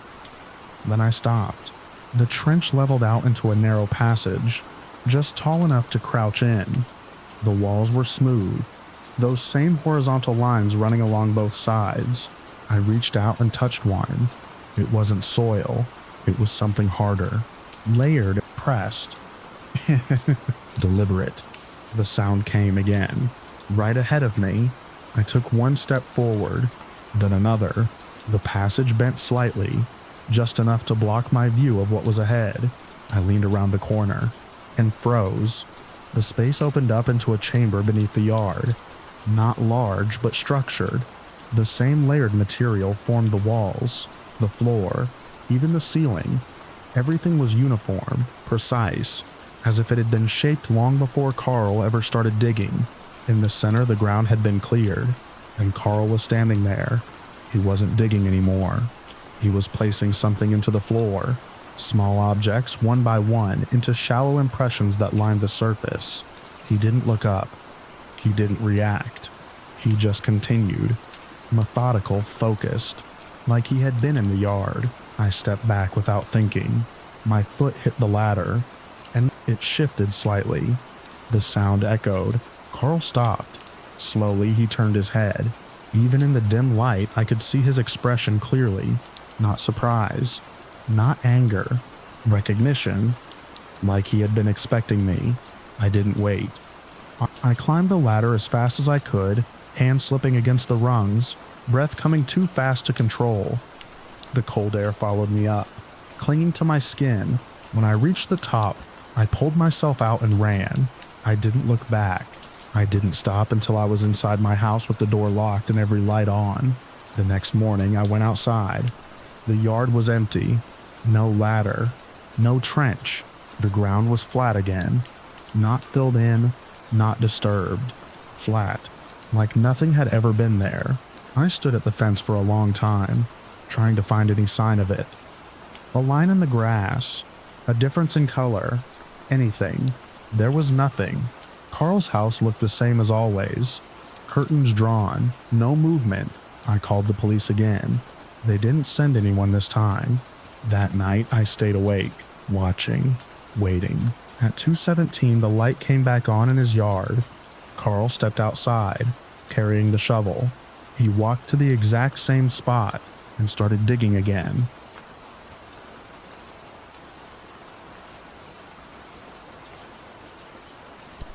I shouldn't have recognized the gate, but I did the moment the trees thinned and the gravel turned to gray dust that stuck to our shoes. It was the old intake site outside our town, the one everyone pretended had already collapsed years ago. I'd seen it once as a kid through a chain-link fence, just a concrete mouth in the hillside with a rusted warning sign bolted crooked. That sign was gone now. The fence, too. Someone had cut it clean and rolled it back like a lid. We weren't supposed to be there. That was the point. There were 5 of us. Me, Carter, Luis, Ben, and Marla. We'd grown up in the same streets. The kind of place where nothing changes unless someone forces it to. Carter had the bolt cutters. Luis had the flashlight rig he used for late-night fishing. Ben carried the food like we were going camping instead of breaking into a sealed site. Marla had a camera and kept saying we should document everything. I just followed because I didn't want to be the one who stayed behind and heard about it later. The air near the entrance felt wrong. Before we even stepped inside. Not colder exactly. Thicker. Like the hill was breathing out something it had been holding for a long time. Carter ducked through first. The beam from his light cut a straight line into the dark. Dust hung in it, unmoving. I remember thinking it looked staged, like we were walking into something prepared for us. Inside, the tunnel sloped down at a shallow angle. The walls weren't natural rock. They'd been carved and reinforced. Concrete poured in uneven sections that showed different ages of work. Some parts were smooth, others cracked and flaking. There were old conduit lines running along the ceiling. Most of them stripped, wires hanging like dead vines. No wind, no insects, no sound except our steps, and the faint scrape of loose grit under our boots. Marla took pictures as we moved. The camera click sounded too loud. We passed a set of metal brackets bolted into the wall, where something heavy had once been mounted. A pump, maybe, or a gate. It was gone now, leaving only dark outlines where the metal had shielded the concrete from years of dust. About 10 minutes in, the tunnel widened into a chamber. The floor dipped, and there was a shallow basin in the center filled with dry sediment that looked like it had once been mud. There were tracks in it, old ones, shallow and softened by time. Not tire marks, not boot prints either, just long, dragged shapes that overlapped and disappeared at the edges. Ben crouched near them, poking the surface with a stick he'd picked up outside. It broke the crust easily, revealing darker material underneath.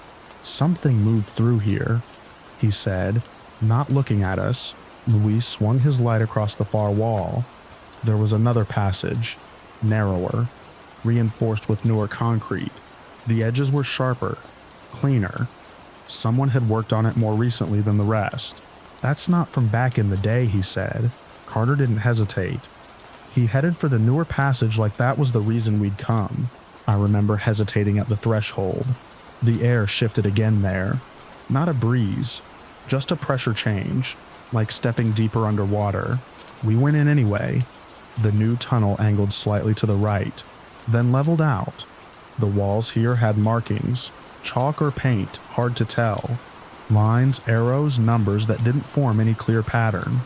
Some were smudged as if someone had tried to wipe them away in a hurry. Marla stopped to photograph them.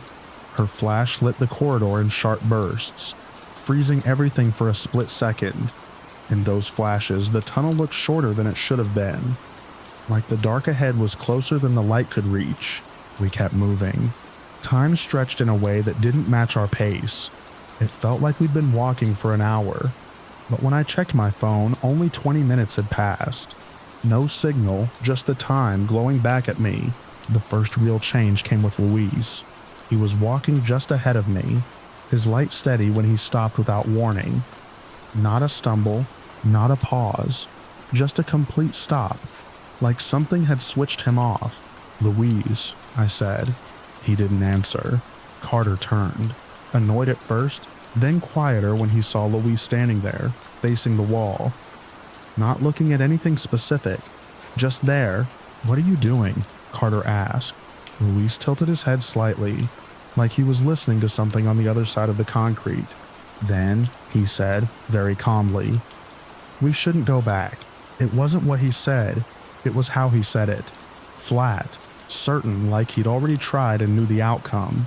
Ben laughed, but it sounded forced. "We're not going back yet." Louise turned to face us. His expression was wrong. Not scared, not excited, just empty in a way I'd never seen on him before. "There's no way out that way anymore," he said. Carter stepped closer to him. "What do you mean anymore?" Louise didn't answer directly. He looked past Carter down the tunnel behind us, as if measuring the distance. "We took too long," he said. Marla lowered her camera. "Louis, stop messing around." "I'm not," he said. "Listen, we all went quiet. At first I heard nothing. Then, faintly, a sound from behind us. Not footsteps, not machinery. Something like a low, steady vibration. It wasn't loud, but it carried through the floor, up through my boots."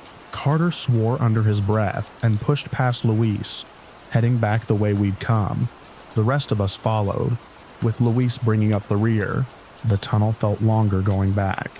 The markings on the walls seemed different, though I couldn't say how.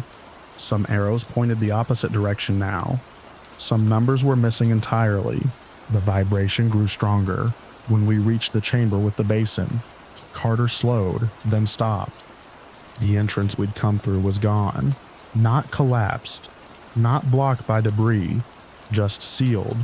A smooth wall of concrete where the sloping tunnel had been. No seam, no cracks, like it had never been there. Ben ran up to it, pressing his hands against the surface. "This is wrong," he said, his voice rising. "This is not right." Carter started feeling along the wall, searching for any irregularity. There was none. It was continuous, solid, unbroken. Marla turned in a slow circle, her camera hanging at her side. "We didn't take a different turn," she said. "There wasn't a turn." Louise stayed near the center of the chamber, watching us without moving. "I told you," he said. The vibration was stronger here, a constant presence now. The sediment in the basin trembled slightly, forming faint ripples that spread and vanished. Carter forced himself to stay calm. "Okay, fine. There's another way out. There has to be. These places always have multiple exits." He pointed back toward the newer tunnel. "We keep going. We find another access point." Ben didn't argue. None of us did. We went back into the newer passage.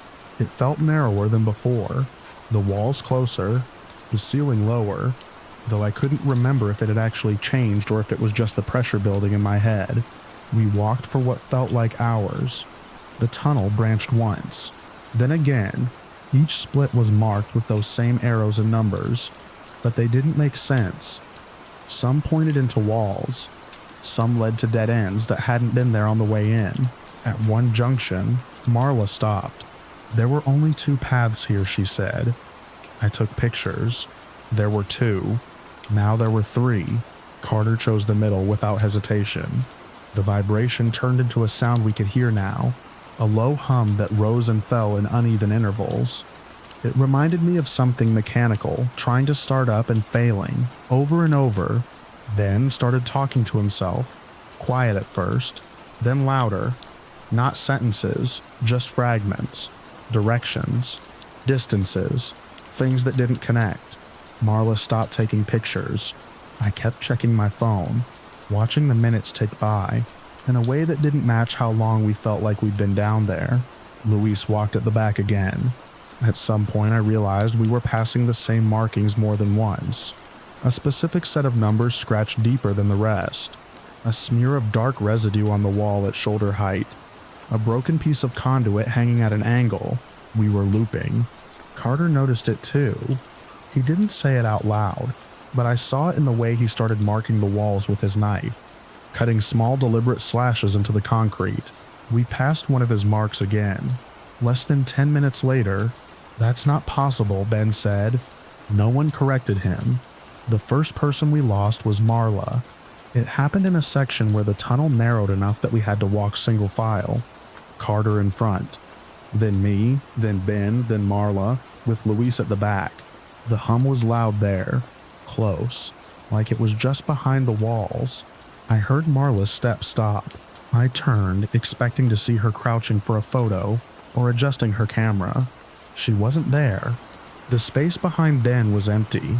Luis stood a few feet farther back, his light pointed at the floor. "Where is she?" I asked.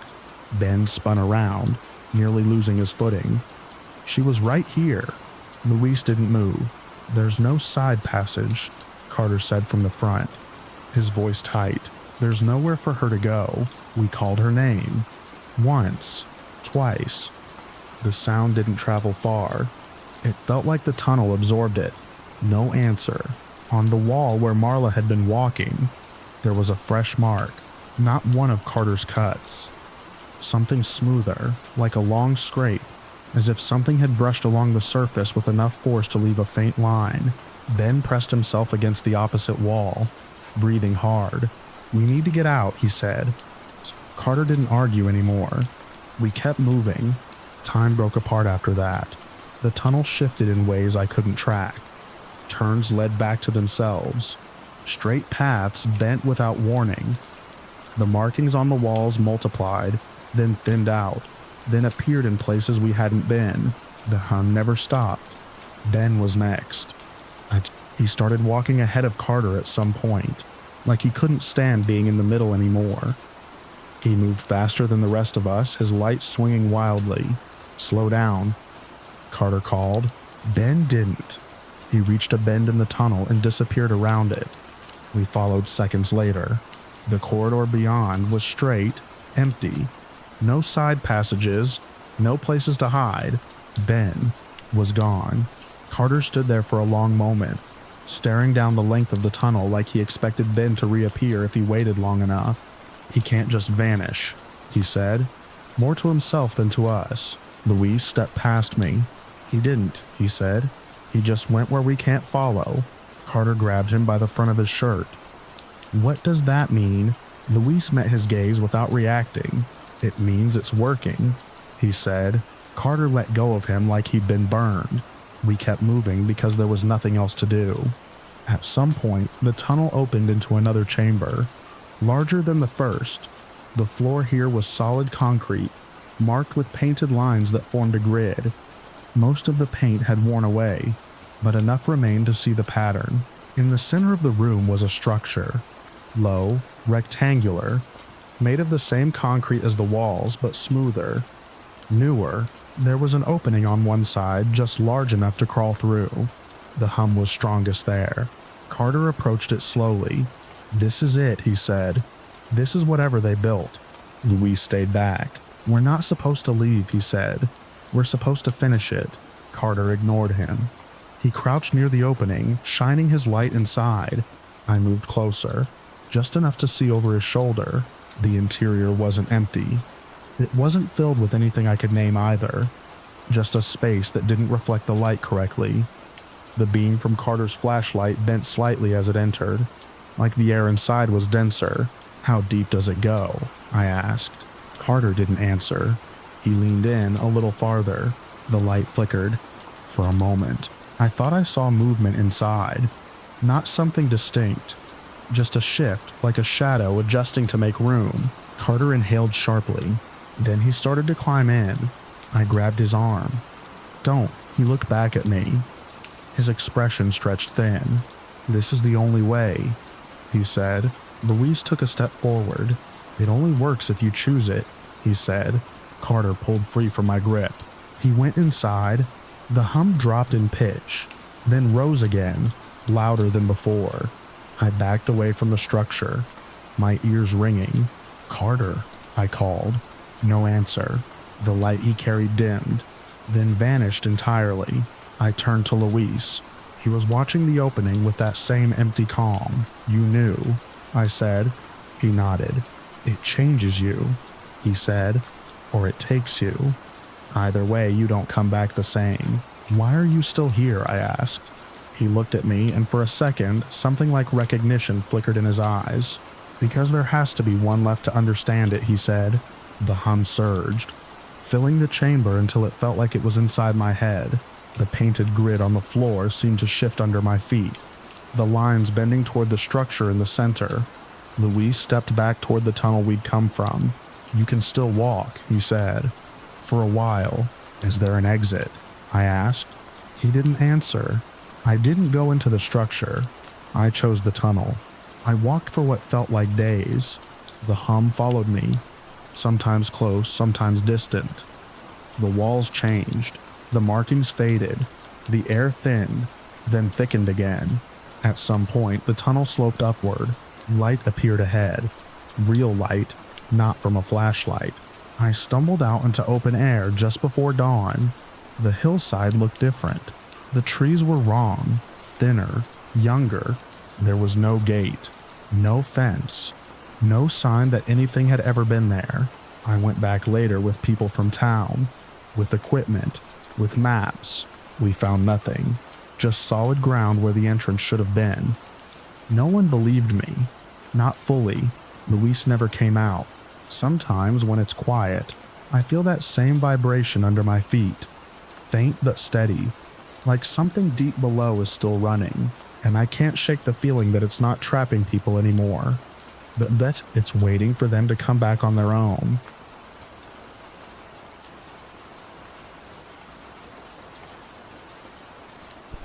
I first noticed something was off the moment I drove past the welcome sign, the kind with peeling paint and a slogan no one bothered to update anymore. The town sat tucked into a narrow valley like it was hiding from the rest of the world. A cluster of low buildings pressed close together, all of it surrounded by steep slopes cut into terraces of old industrial work. Smoke drifted lazily from a few stacks further up the ridge, and everything carried that faint metallic smell you get from long-used machinery and damp stone. I had taken the assignment because it was temporary and quiet. That's what I told myself anyway. A small-town clinic needed coverage, while their only physician recovered from an illness. 3 weeks. Good pay. Minimal complications. That was before I met the people. They watched me as I stepped into the clinic. Not openly hostile, just attentive, like I'd interrupted something they all understood, but hadn't explained to me yet. The waiting room was full, but no one spoke. No phones, no idle movement, just stillness, broken only by their eyes tracking me as I crossed the floor. That's when I saw the marks. At first I thought it was just a few patients, some kind of shared occupational scarring, maybe from the industrial work further up the valley. But as I looked closer, it became obvious it wasn't isolated. Everyone had them. Thin, pale lines etched into the skin. They curved and looped in patterns that didn't look random. They followed the body in deliberate ways around wrists, along the neck, across cheekbones, but never crossing joints, never interfering with movement.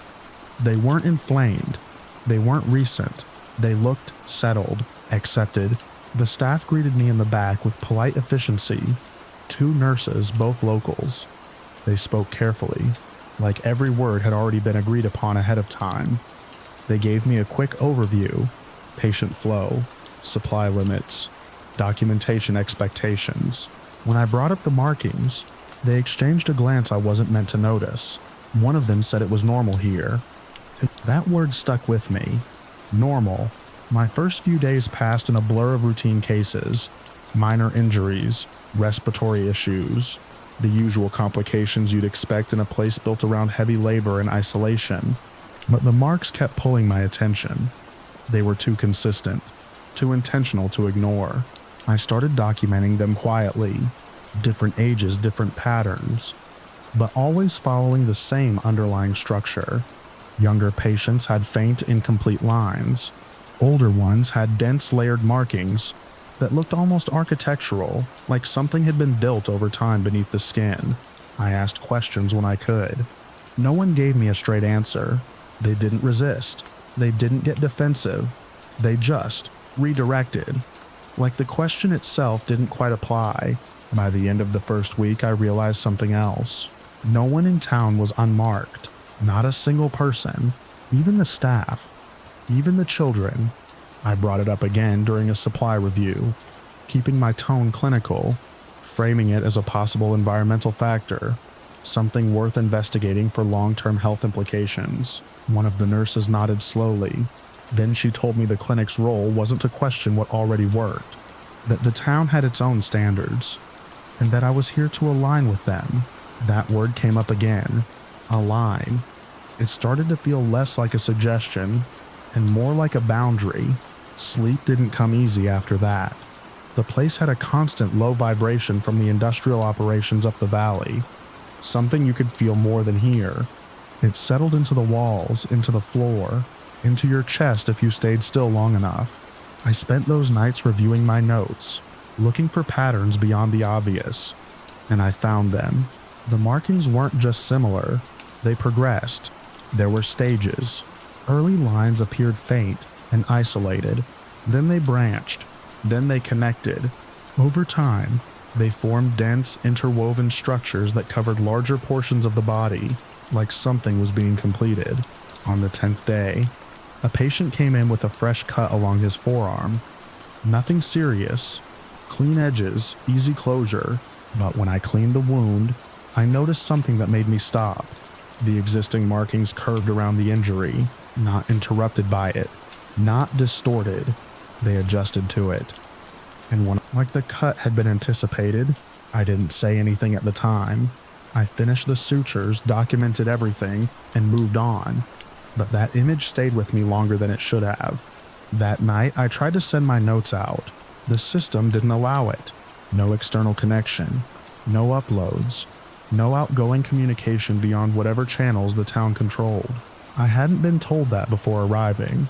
The next morning, my files had been reorganized. Same content, different structure. Categorized by stages, not by symptoms. I asked about it. They said it was for consistency. Always that word. By the second week, the feeling had shifted. I wasn't just observing anymore. I was being included. The local physician was brought in around that time. They said he was recovering, but he didn't look like someone who had been ill in any conventional sense. He looked altered. The markings on him were extensive. Not just layered, but complete. They covered his visible skin in a dense network of lines that caught the light in a way I couldn't quite describe. He reviewed my notes carefully. Then he told me I was documenting outcomes, not understanding the process, that the markings weren't damage, they were integration. I asked him how they were made. He didn't answer directly. He said the question assumed there was a before and after, that here, those distinctions didn't hold. That night, I checked my own skin. At first, nothing. Then I saw it. A faint line along my wrist. So subtle I might have missed it any other time. It curved slightly, just enough to stand out from the natural lines of the skin. I pressed it. No pain. I told myself it was nothing. By the next morning, it was still there. By the day after that, there were more. They appeared gradually, always faint at first, then clearer, then part of something larger. They followed the same patterns I had been documenting for days. I checked everything. I checked water source, air quality, surfaces, instruments. Nothing explained it. I tried to leave on the 17th day. The road was still there. The gates were still there, but when I pushed them, they didn't move. Not locked, not stuck, just unmoving, like the effort didn't connect. I stood there longer than I should have, my hand on the metal, feeling that same low vibration from the valley running through it. When I looked down, the lines on my wrist were more visible. I went back. No one asked where I had been. By the third week, the changes were undeniable. The markings had spread up my arm, branching, connecting, forming the same structures I had seen on everyone else. The progression was faster than anything I had observed before, and something else had changed. My work diagnoses came easier. Patterns that used to take time now presented themselves immediately. I would look at a patient and understand the progression of their condition before running any tests. The markings helped. Not directly, but they aligned with what I was seeing internally, like a map. The local physician met with me again near the end. He told me the process was almost complete, that I wouldn't be external much longer. I didn't argue. I didn't ask what came next. I already knew enough to understand the direction. This morning, I stood at the window above the clinic and looked out over the town. It doesn't feel unfamiliar anymore. The streets, the buildings, the people moving between them. It all follows a pattern I can now recognize without effort. I raised my hand. The markings are complete. They run continuously across my skin. No gaps, no interruptions. A finished structure, not imposed. Connected. Downstairs, a patient is waiting. I can already picture the early lines on their wrist. The way the pattern will begin. The way it will grow. I pick up my bag and head down. When I enter the room, I place my hand beside theirs. The lines match. Not identical, aligned. For a moment, I remember the drive-in, the sign at the edge of town, the feeling that something here wasn't right. That feeling doesn't hold anymore. I begin the examination already aware of what I'll find, already understanding where it leads. The system doesn't resist. It continues. And now so do I, without question, without separation, documenting each stage as it unfolds, each new line finding its place, each person becoming part of something that was already here long before I arrived, and will remain long after. There's no one left to notice the difference between entering and staying.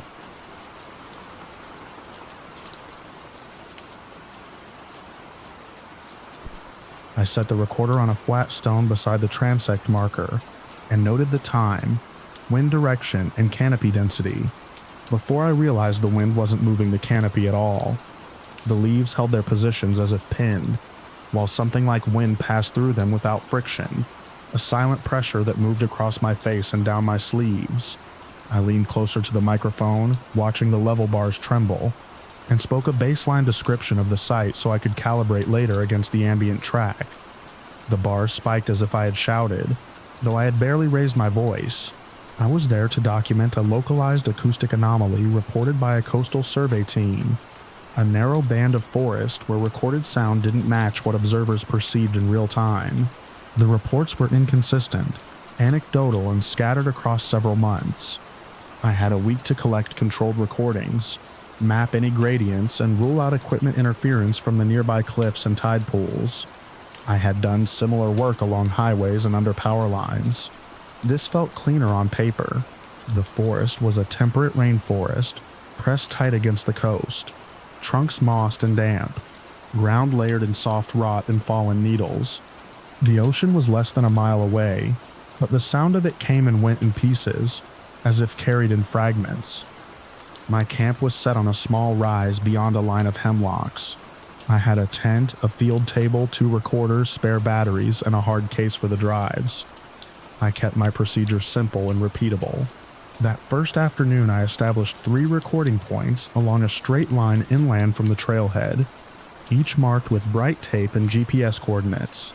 At each point, I recorded 10 minutes of ambient sound, then 10 minutes of controlled inputs. My own voice at measured distances, a set of hand claps, and a small metronome I clipped to a branch. The metronome ticked cleanly to my ear. On the recorder, the tick stretched and doubled, as if someone had nudged the tempo without touching the device. Back at camp, I listened through headphones as the light thinned under the canopy.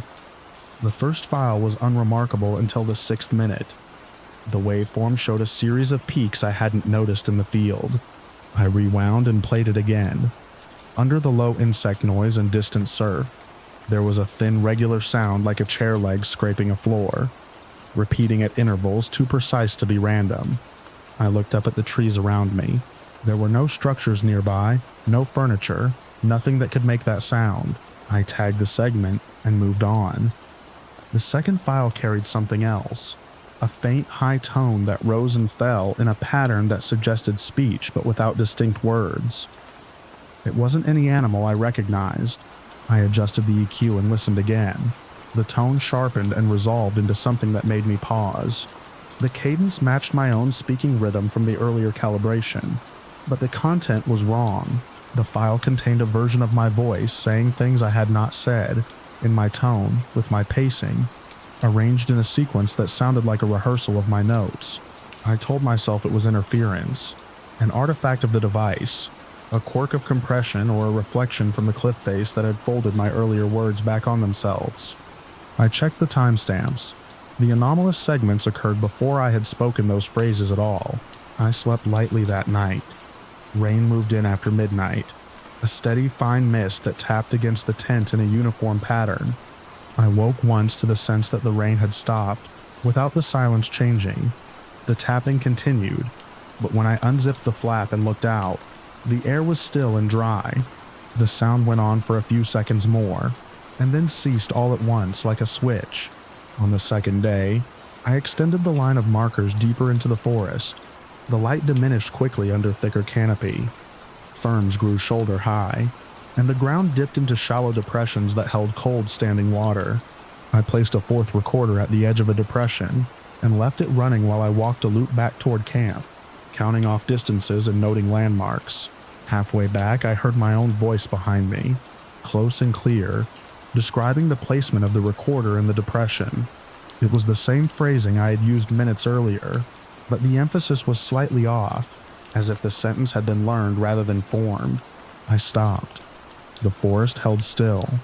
The voice continued for another line, my voice speaking into space, and then ended abruptly. I returned to the depression. The recorder's red light blinked steadily. I checked the file later. It contained the voice I had heard, but layered beneath it was a second track, offset by a fraction of a second, repeating the same words with a slight lag. The two tracks drifted in and out of alignment, creating a pulsing effect that made the words blur. By the third day, I had enough data to confirm that the anomaly was spatially localized and consistent. The recordings captured sounds that were not present to the ear, and sometimes they captured my own voice producing content I had not spoken. The simplest explanation was a feedback loop of some kind, but the direction of the loop didn't make sense. Effects were appearing before causes. I decided to push farther inland, beyond the last marker, to see if the phenomena intensified or dissipated. I packed light, one recorder, spare batteries, GPS, and a small camera.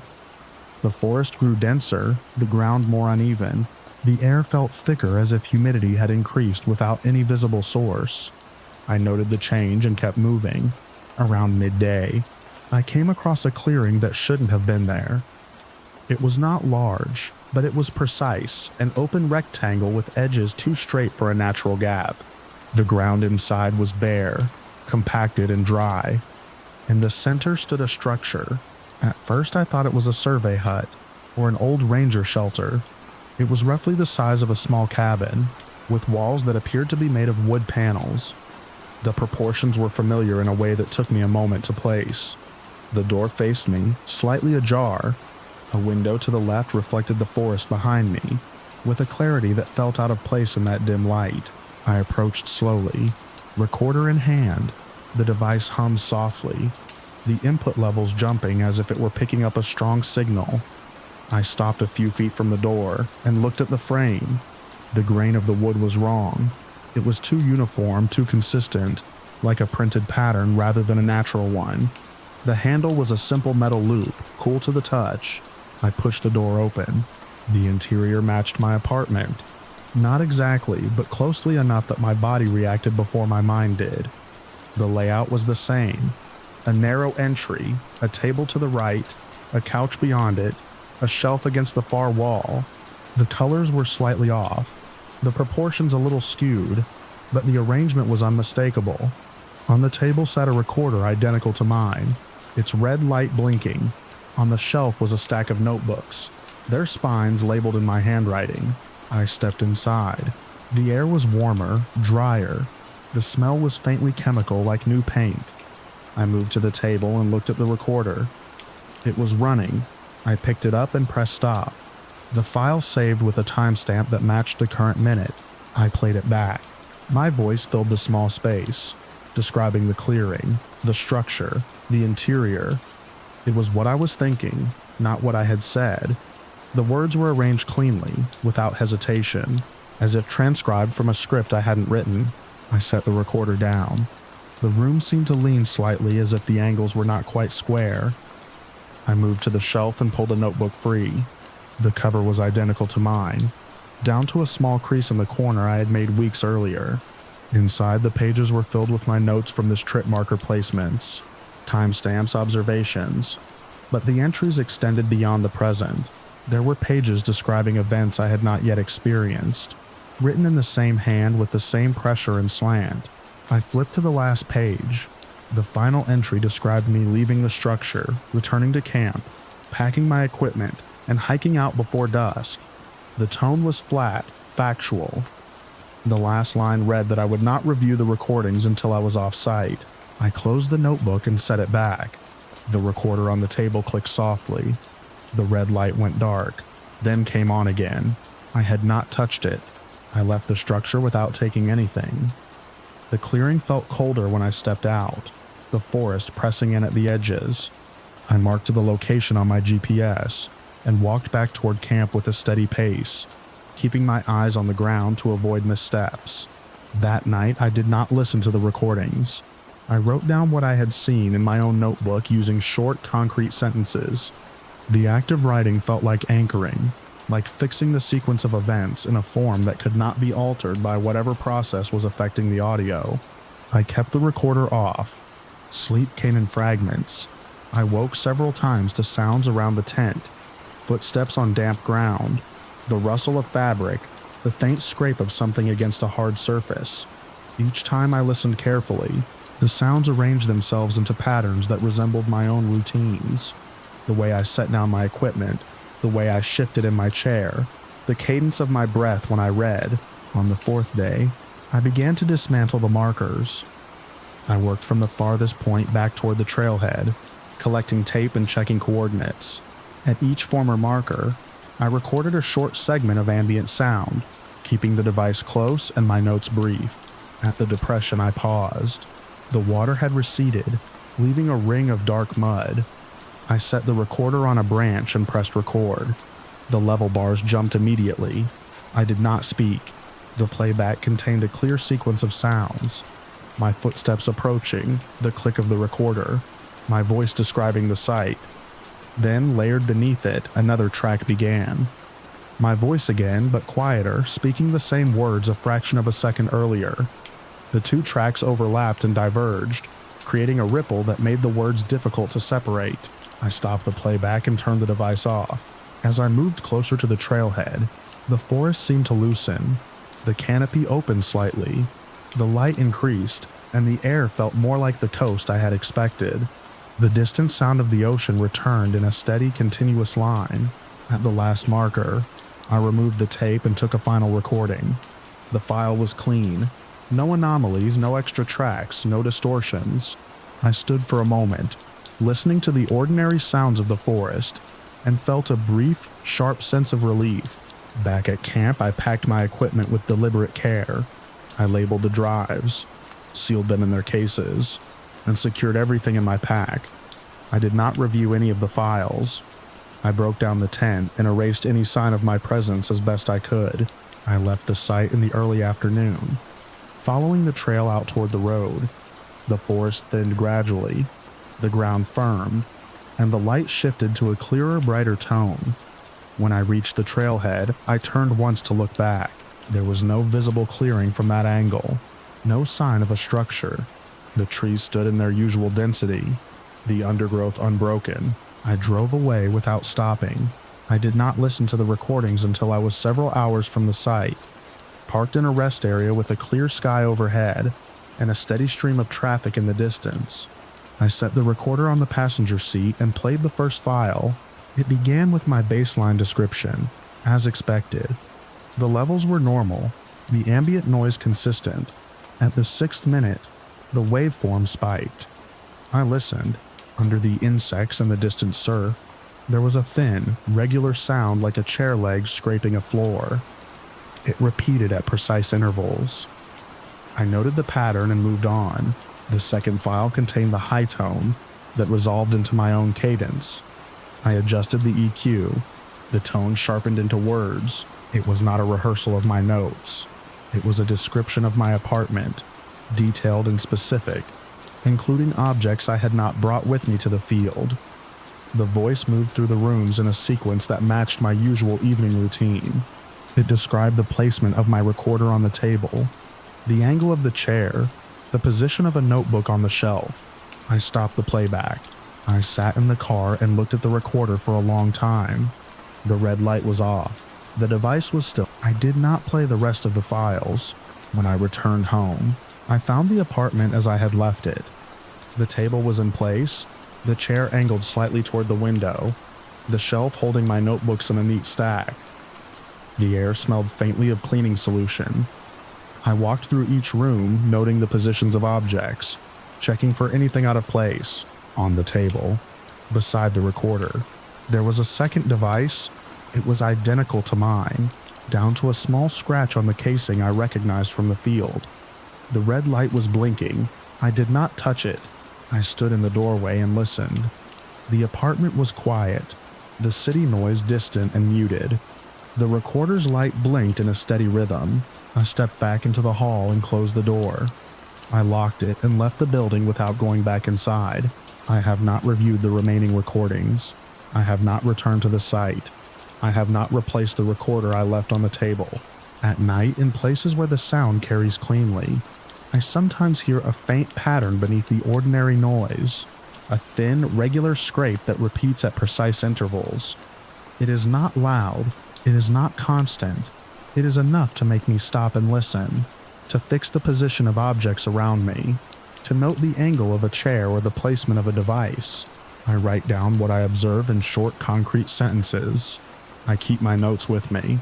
I do not record my voice anymore. I do not speak my observations out loud. I have learned that whatever is in that forest does not need proximity to continue its work. It learns from the smallest samples. It arranges what it learns into something that resembles a life.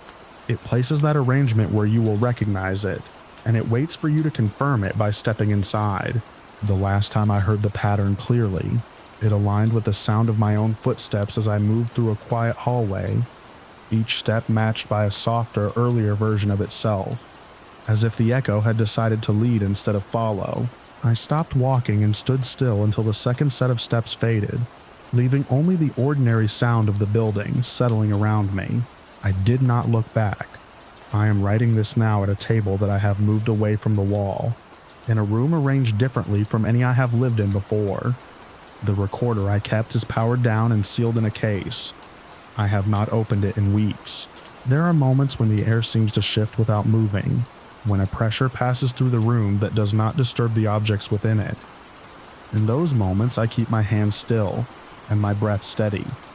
I do not provide any new patterns. I end each entry the same way, with a simple description of where I am and what I can see, anchoring the present to something that can be checked later. I keep the language plain. I keep the sequence clear. I do not leave recordings behind. I do not enter spaces that resemble my own. I do not answer when I hear my voice used ahead of me, arranged into sentences I have not yet formed.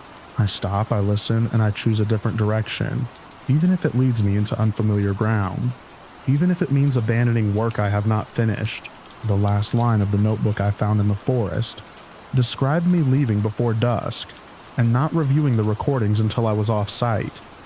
It did not describe what would follow or how far the effect would reach. It did not need to. The pattern is simple. It takes what is yours, refines it, and places it where you will trust it. It waits for you to complete the loop. I am careful not to complete anything that feels already finished. I am careful with my routines, with my arrangements, with the small repeated actions that make a space feel like mine. I am careful with my voice. I am careful with silence. And I am writing this as a record of observation, nothing more, in the same format I have used since the first day in that forest, with the same emphasis on concrete detail and sequence. I am aware that writing itself is a form of recording. I am aware that patterns can be learned from text as well as sound. I am aware that the act of describing a space can be enough to construct it elsewhere. I will stop here, before I begin to describe the room in too much detail. before the arrangement becomes something that can be replicated without me being present. I will close this entry and keep it with me. Not on a shelf, not on a table, not in any place that can be easily mirrored. I will not read it out loud. I will not play it back. I will not give it a voice that can be taken and placed ahead of me. I will leave the last line as a simple image, fixed and quiet with no movement to carry forward. A closed case on the floor, its latch secured, its surface unmarked, sitting where I can see it and not where it would expect to be.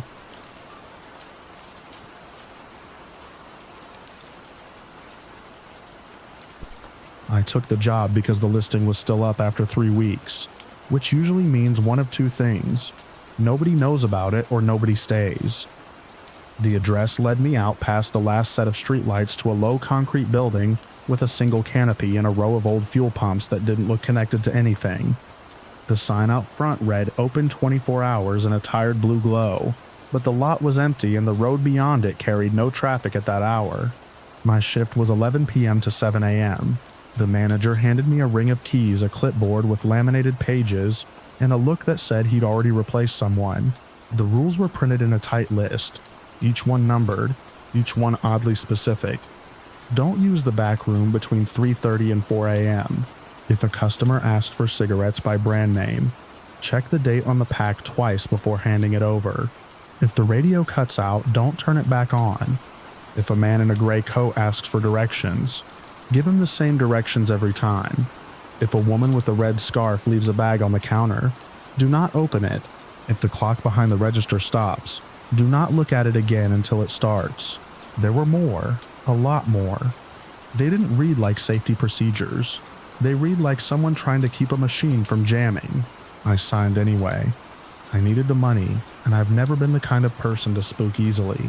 The first few nights were quiet in the way places get quiet when they're too far from anything. The hum of the cooler, the buzz of the fluorescent lights, the occasional rattle of wind against the metal siding. Trucks passed on the highway half a mile away. Their sound softened by distance until it was more like weather than traffic. Customers came in twos and ones. A man with a gray coat showed up around 12:40 every night. He never looked at the shelves. He went straight to the counter, asked for directions to a town I'd never heard of, and waited. I followed the script on the clipboard, word for word. He nodded like I'd said something useful and left. A woman with a red scarf came in closer to 2 fine. She bought a bottle of water and set a paper bag on the counter while she counted out change. The first night I thought she'd forgotten it. The second night I thought it was a coincidence. The third night I didn't touch it. I slid it back across the counter toward her, and she took it without a word. It was strange, but it was manageable. I kept the rules in front of me, and nothing happened that couldn't be explained as routine repetition. People are creatures of habit. Late-night people even more so. The first real problem came on my 5th shift. At 3:30 a.m., I remember the time because I had just checked the receipt printer and written the numbers down on the log sheet. 3:28. I leaned against the counter and watched the minute hand crawl. At 3:30, the radio cut out mid-song. Not a fade, not a click. It just stopped, like someone had pulled a plug I couldn't see. I didn't touch it. The hum of the cooler seemed louder without the music. The lights flickered once, then steadied. Outside, the canopy light buzzed and dimmed, then returned to its normal weak glow. At 3:33, the front door opened. A man walked in wearing a gray coat. I felt the first ripple of something I couldn't name. He shouldn't have been there again. He'd already come through earlier, at his usual time. I had a clear memory of giving him directions, of watching him leave. He approached the counter the same way he had before, with the same steady pace, the same neutral expression.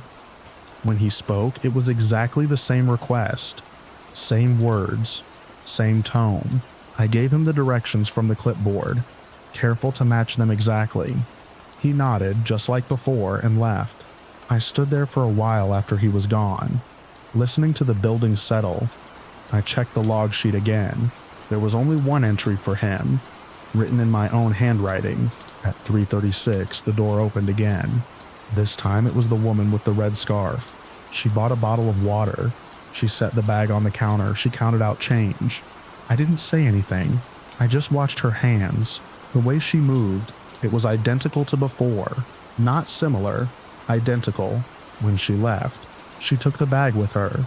I looked at the clock behind the register. The second hand had stopped.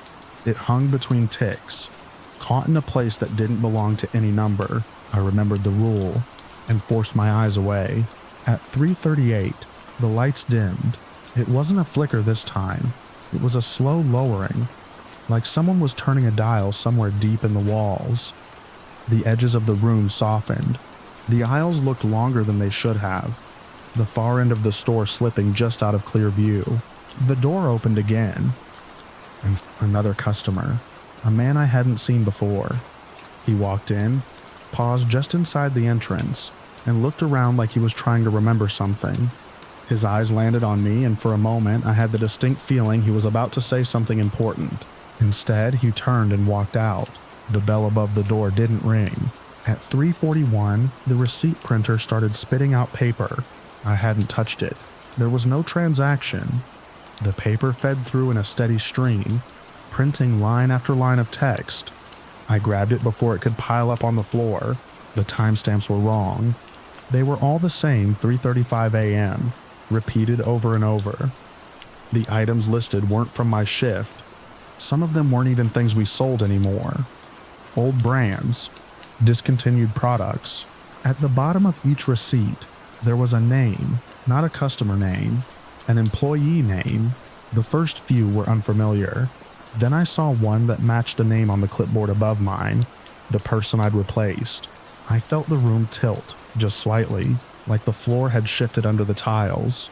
At 3:44, the door opened again, the gray coat. He walked to the counter. I followed the script. My voice sounded thinner than it should have, but the words came out in the right order. He nodded and left. At 3:46, the red scarf, water, bag, change. At 3:47, the clock behind the register ticked once, just once. Then it stopped again. The second hand was back where it had been before, caught between numbers. I realized then that I had already seen this, not just similar events, the exact same sequence, the same people in the same order doing the same things. The rules weren't about handling unusual customers. They were about surviving a loop.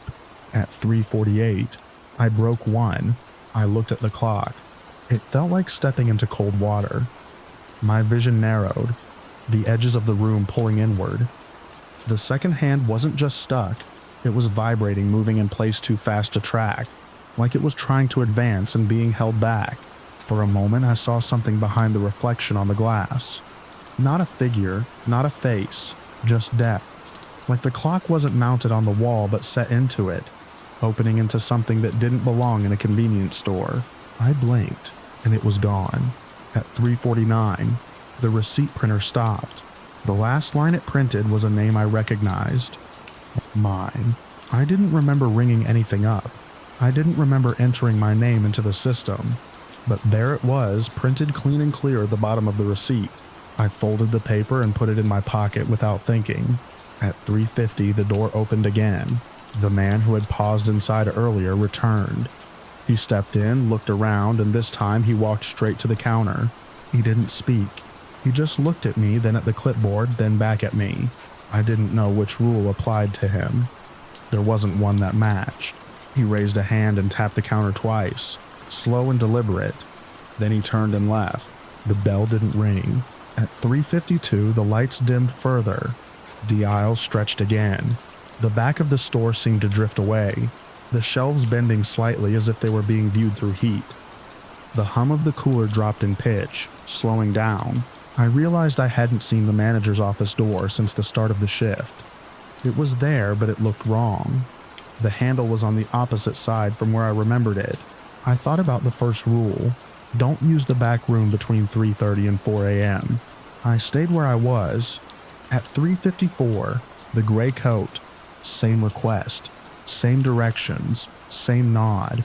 At 3:55, the red scarf, water, bag, change. This time she left the bag. It sat on the counter after she walked out. I stared at it. The paper was thin, slightly translucent. Something inside shifted, just a little as if settling. The rule was clear. Do not open it. At 3:56, the clock ticked again. 1 second forward, the second hand landed on a number this time. At 3:57, the door opened. No one came in. The door stayed open for a moment, letting in a strip of cold air from the empty lot. Then it closed on its own. At 3:58, the receipt printer whirred once, like it was about to start again, then went silent. I could feel the loop tightening. The events were coming faster now, the gaps between them shrinking. The rules weren't just instructions, they were anchors, points of stability in something that was trying to reset. At 3:59, the clock ticked, another second forward. The second hand moved smoothly this time. No hesitation. At 4:07, the radio came back on mid-song, exactly where it had cut out. The lights brightened. The aisles snapped back into place. The hum of the cooler returned to its normal pitch. The door was closed. The lot outside was empty. The bag was still on the counter. I waited for a long time before touching it. When I finally did, I didn't open it. I slid it off the counter and placed it under the register. Out of sight. I finished the rest of the shift without incident. No more repeats, no more loops. Just the quiet, steady hours before dawn. When the manager came in at 7, I told him I'd found something left behind. He looked at the bag, then at me. He didn't ask what was inside. He didn't ask why I hadn't opened it. He just nodded once and told me to leave it where it was. I didn't go back that night, or the next, but I kept the receipt. I don't remember taking it out of my pocket when I got home, but it was there on the kitchen table when I woke up, laid flat like I'd set it there carefully. The timestamp read 3:35 a.m. The name at the bottom was mine. Under it, in smaller print, there was a line I hadn't noticed before. Next shift 03:30. I checked the schedule I'd been given. My next shift wasn't until the following week. I folded the receipt and put it in a drawer. That night at 3:30 a.m. I woke up without knowing why. The room was dark. The air felt heavier than it should have, like it was waiting. For a moment, I heard the hum of a cooler, the buzz of fluorescent lights. Then it was gone. I haven't gone back to the station. I still have the keys. Every few nights around 3:30, I wake up to that same feeling, like something is trying to pick up where it left off. The rules are still in my head, clear and intact. I catch myself repeating them under my breath sometimes, matching the wording exactly, like it matters. I don't know what happens if I miss a shift that was never on my schedule.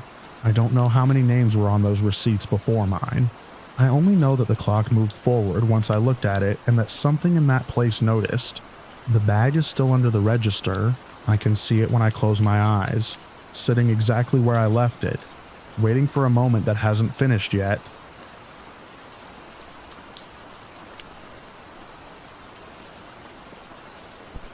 The road disappeared under the snow before I realized I'd crossed into it. One moment, I had 2 faint tire tracks to follow. The next, there was only white, wind-driven and shifting, the edges of the world erased. My headlights hit a wall of flakes so dense it looked solid, like I was driving into a sheet. The engine strained in second gear, tires slipping, catching, slipping again. I remember leaning forward over the wheel, as if my weight could push the car through the storm. I wasn't supposed to be up there that late. The pass had warning signs miles back. Seasonal closure, avalanche risk. But the detour would have added hours I didn't have. I'd already burned most of a tank crawling through lower roads. I told myself I could make it across before the worst of the weather hit. That was the last decision I made that felt like my own. The temperature gauge dipped. The wind howled across the frame in long, low bursts that made the whole car shudder. I couldn't see the drop-offs, but I knew they were there, somewhere just beyond the blur. The GPS had lost signal 20 minutes earlier. The radio was static. My phone showed no bars, just a faint reflection of my own face. Pale, tight, focused on not stopping. Stopping meant freezing. I tried to keep a steady speed, but the incline steepened. The tires spun harder. the engine whining. I feathered the accelerator, eased it, pressed again. The car fishtailed once, corrected, then lurched forward a few more yards before losing traction entirely. When it stopped completely. I sat there for a second, listening to the engine idle, waiting for something to change. It didn't. I tried reverse. The tires spun uselessly, kicking up powder that the wind immediately reclaimed. I tried drive again, rocking it gently. Nothing. The snow was already building around the doors. I shut the engine off to conserve fuel, and the silence hit like pressure. Without the motor, the storm was louder. It pressed against the glass, a constant hiss layered with those deep, distant groans of shifting ice and wind over rock. I checked the back seat. 2 bags, some water, a blanket, thin enough to fold into nothing. Not enough to wait out a night like that. I stepped out. The cold bit instantly, sharp and invasive. The wind shoved at me, forcing me to lean into it just to stand upright. Snow came up past my ankles, soft at the top but dense underneath. Each step took effort. I turned in a slow circle, trying to get my bearings. The road behind me was gone. Ahead, nothing but the same white blur. No lights, no markers, no sense of direction beyond the slope beneath my boots. Then I saw it. At first it was just a darker shape in the storm, something that interrupted the uniform white. I blinked, wiped my eyes, and it resolved into a line straight, unnatural against the shifting snow. A fence. I don't know how I hadn't seen it from the car. It ran perpendicular to the road, half buried but solid, wooden posts connected by wire that hummed faintly in the wind. Beyond it, the storm seemed thinner somehow, the flakes less dense. I climbed over, boots slipping on the top rail, and dropped into snow that felt packed, almost maintained. The difference was immediate. The wind still howled, but it didn't hit as hard. The air felt contained.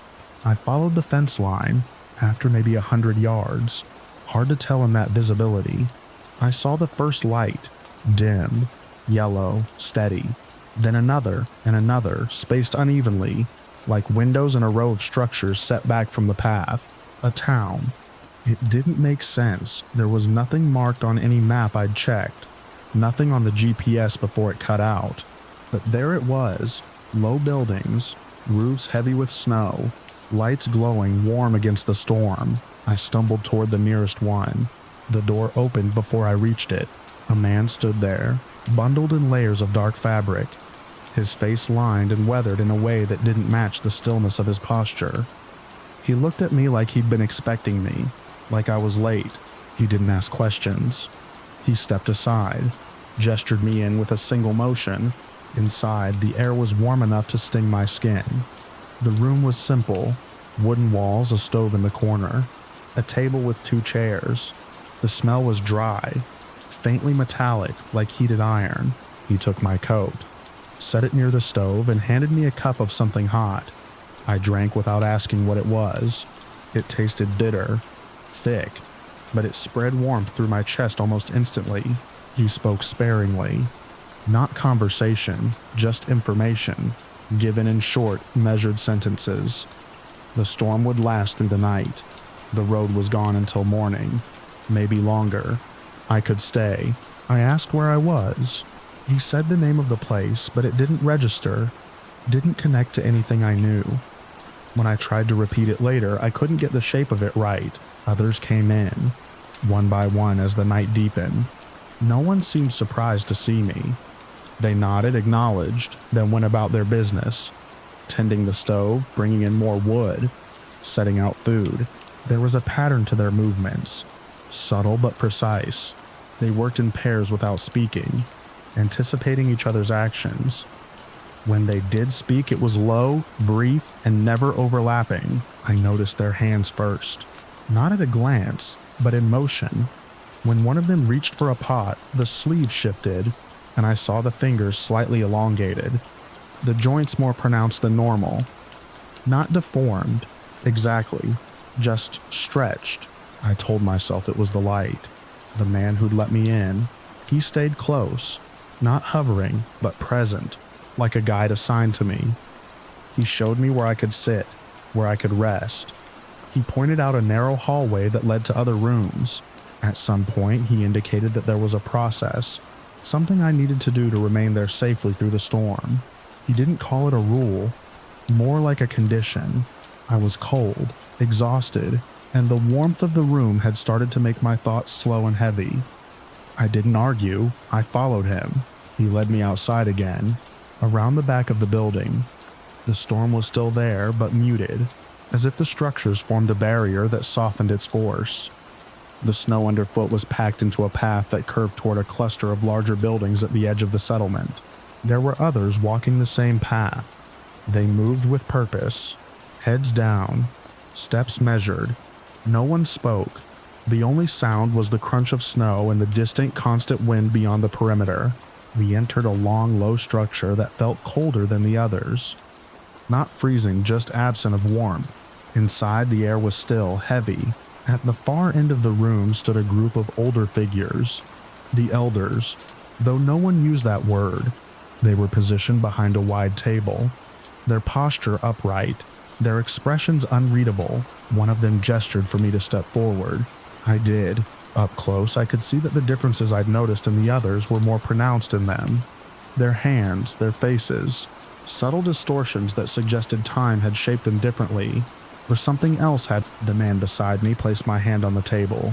The surface was cold, almost painfully so, smooth like polished stone. One of the elders leaned forward. They didn't touch me, but I felt something like pressure, a weight focused on my hand, on my skin. There were no words, not that I could hear, but the intention was clear in the way everyone else stood still, in the way the room seemed to narrow around that single point of contact. Stay and pay.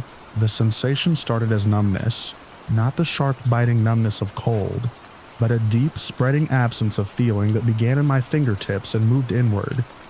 I watched my own hand as it changed, not dramatically, not all at once. The skin seemed to tighten, the knuckles becoming more defined, the fingers subtly lengthening. I tried to pull back. The man beside me held my wrist. Not forcefully, but firmly enough that I couldn't break contact without a struggle I didn't have the strength for. The pressure increased. It wasn't pain, that was the strangest part. It was adjustment, like my body was being persuaded into a new shape rather than forced. The bone shifted with a muted internal sensation, like joints settling after being out of place. I focused on breathing, on staying upright. It didn't last long. Maybe a minute, maybe less. When it was over, the pressure lifted. I pulled my hand back. It looked like mine, at first glance. But when I flexed my fingers, the movement was different. Smoother in some ways, stiffer in others. The proportions were just off enough that I couldn't ignore it. The man nodded. Once. That was it. We left the building and returned to the warmth of the main room. No one commented. No one acknowledged what had happened. They went on with their routines. The same quiet coordination, the same measured movements. I sat by the stove, staring at my hand. The heat didn't feel the same against my skin. It registered but dulled, like there was a layer between me and the sensation. I told myself it was temporary. Shock, circulation, something explainable. I slept in a narrow bed in a side room, wrapped in thick blankets that smelled faintly of smoke and metal. My dreams were shallow, fragmented. I woke several times to the sound of the wind, each time expecting to find the room empty, the warmth gone. It never was. Morning came as a gradual lightening of the windows. The storm still present but less violent. The man was there when I stepped back into the main room, already dressed for the cold. He gestured toward the door. The path outside was clearer. The fence line was visible again, the posts emerging from the snow like markers. Beyond it, the road had reappeared, still buried in places, but traceable. I gathered my things. My coat was dry, warmer than it should have been. I stepped outside, the cold hitting me again, but less sharply than before. At the fence, I turned back. The buildings were still there. The lights were dimmer in the morning, but visible. The figures moved between them, their routines unchanged.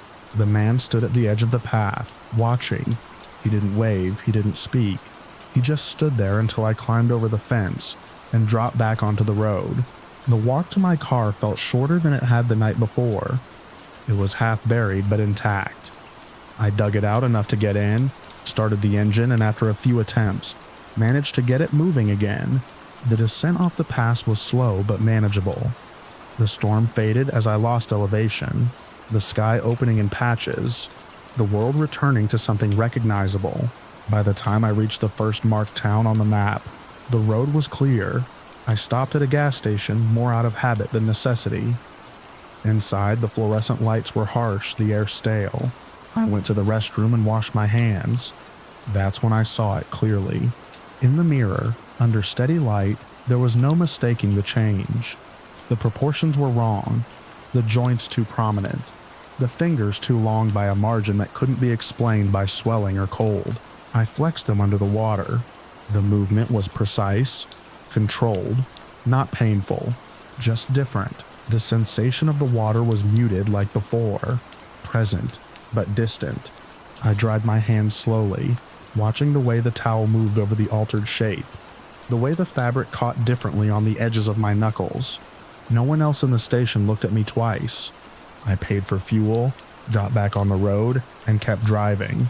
In the days that followed, the change didn't reverse. If anything, it settled. My grip improved in ways that didn't make sense. I could hold objects with less effort, maintain control with a steadiness I didn't have before. Fine movements became easier, more exact, but the rest of it, the sensation, the way my hands felt like they belonged to someone else, never went away. Sometimes when the temperature drops, I feel that same deep spreading numbness in my fingers. It doesn't progress, doesn't change anything further. It just reminds me, I've tried to find the place again. Maps, satellite images, old records. There's no mention of a settlement where I found it. The pass is marked, the closures noted, the hazards documented, but nothing about a fence, nothing about lights in the storm. Once I drove back up there in clear weather, following the same route as closely as I could. The road was intact, the terrain matched, but there was no fence line, no path, no buildings, just open mountain, rock and snow and wind. I stood there for a while, looking out over the slope where I knew it had been, trying to reconcile what I was seeing with what I remembered. My hands were in my pockets, fingers flexing against the fabric, feeling that dull, distant pressure. The wind picked up, carrying fine snow across the surface, blurring the edges of the landscape. For a moment the light shifted and I thought I saw it again. A straight line cutting across the white just at the edge of visibility. I took a step toward it. The ground under my boot gave slightly, the snow deeper than it looked. I stopped, adjusted my footing, and when I looked up again, the line was gone. There was nothing there. Just the mountain, just the road. I stood there until the cold started to seep through my coat, until the numbness in my hands felt too familiar, too close to that night. Then I turned back. I don't know what would happen if I found it again. I don't know if the cost is taken once, or if it accumulates with each stay, each use of that place's shelter. I only know that I made it off the mountain because of them, and that I didn't leave with everything I arrived with. Sometimes, late at night, when the air is still and the temperature drops just enough, I can feel a faint pressure in my hands, like something waiting just beneath the surface, patient and unfinished, and I can't shake the sense that the next time the road disappears under snow, it won't be an accident if I cross that fence again.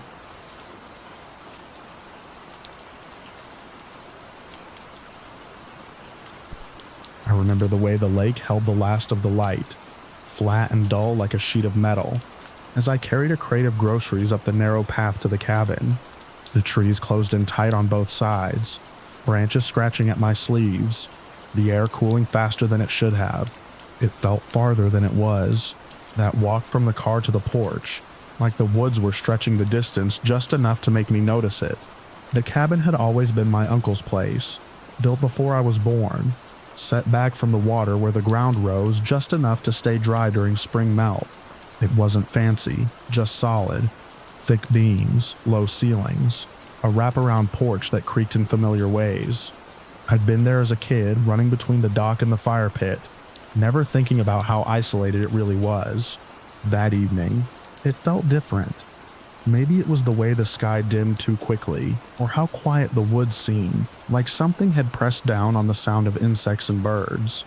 Or maybe it was just me noticing things I hadn't bothered to notice before. Inside, the others were already settled. My uncle moved slowly between the kitchen and the table, setting things out with the same careful routine he always had. My cousin Mark leaned against the counter, scrolling on his phone, barely looking up. His sister Elena sat near the window, watching the lake instead of the room. It was supposed to be simple, a family dinner, a chance to reconnect after too much time apart. I set the crate down and started unpacking. The normal rhythm of it helped. Cans lined up, bread on the counter, a bottle of wine placed carefully near the sink. Ordinary actions, ordinary people. That's what I kept telling myself. Mark barely spoke at first. When he did, it was short, distracted, not rude, just distant.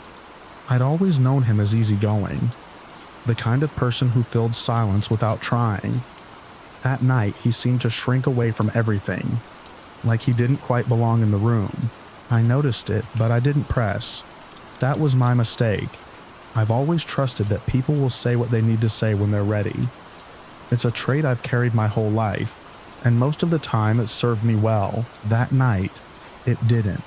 Dinner came together slowly. The smell of food filled the cabin, cutting through the damp wood scent that clung to the walls.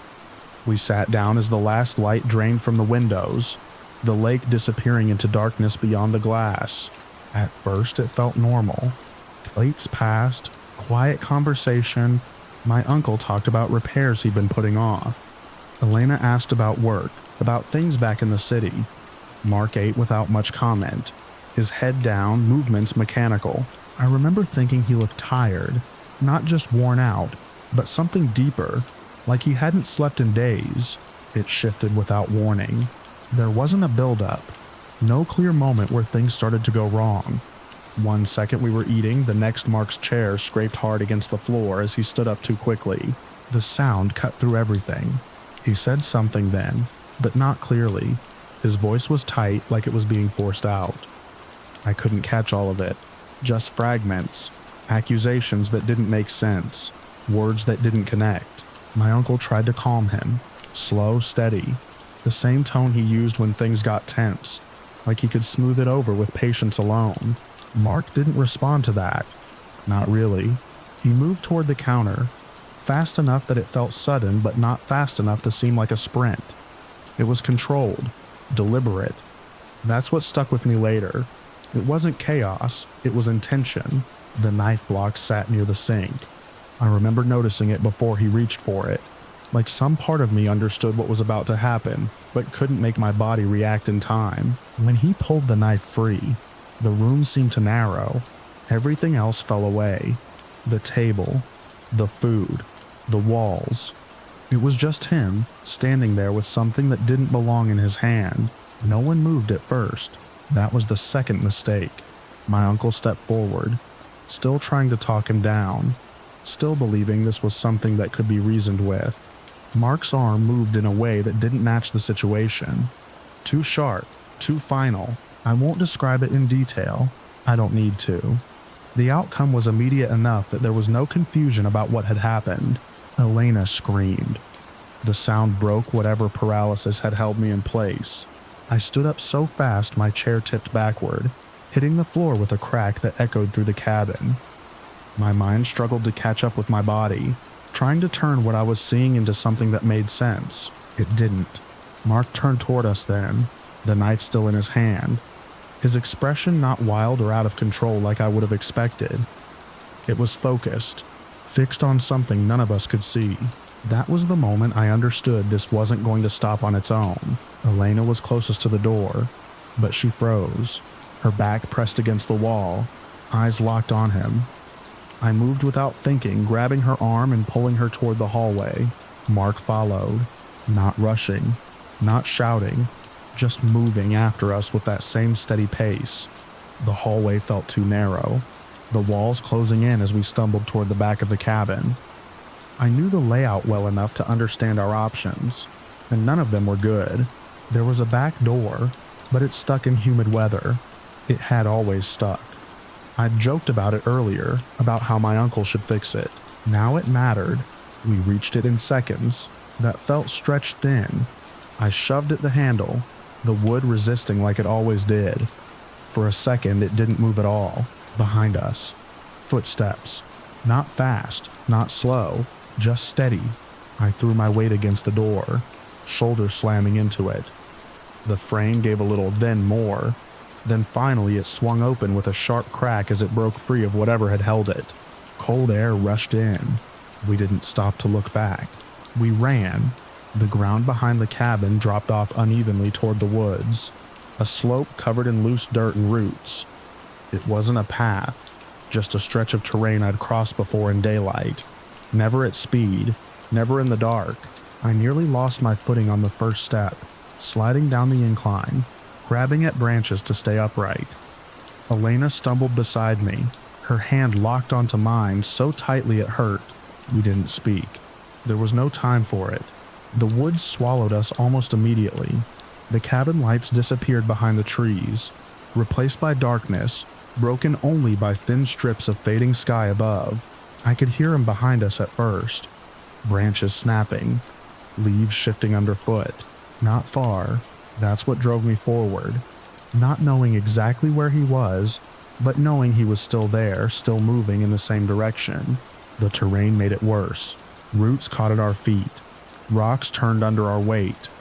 Every step had to be felt out, guessed at, trusted, without seeing clearly. I focused on one thing: distance. There was a road beyond the trees, not close, but reachable.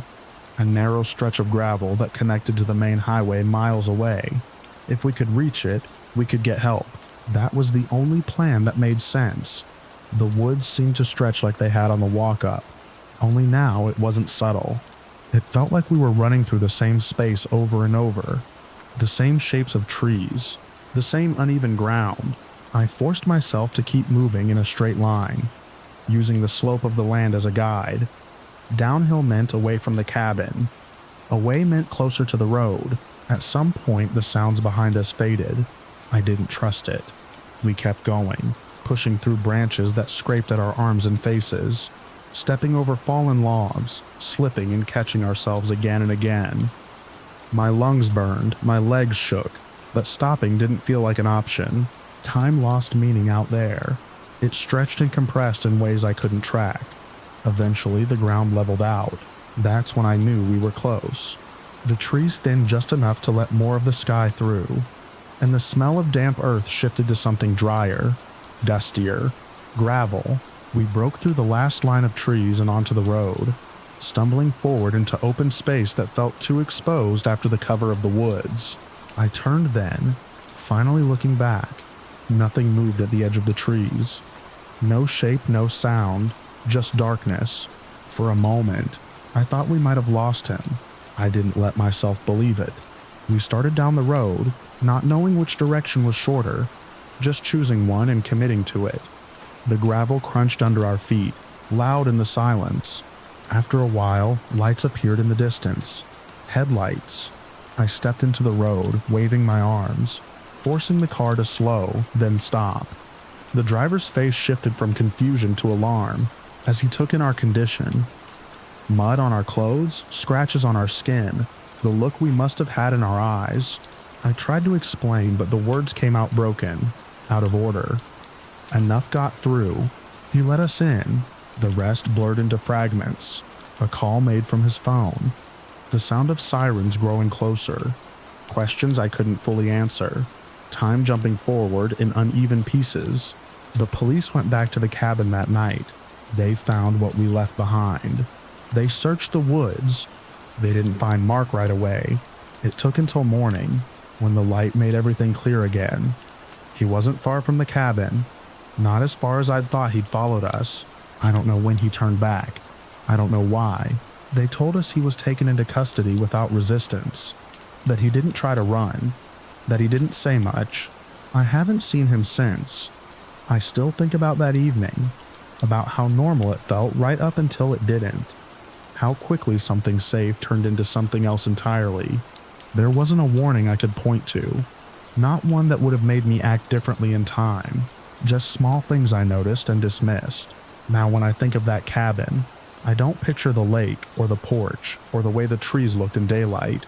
I see the back door, half broken on its hinges, and the line of woods beyond it, and I remember how it felt to run into the dark, trusting that distance alone would be enough to keep us alive.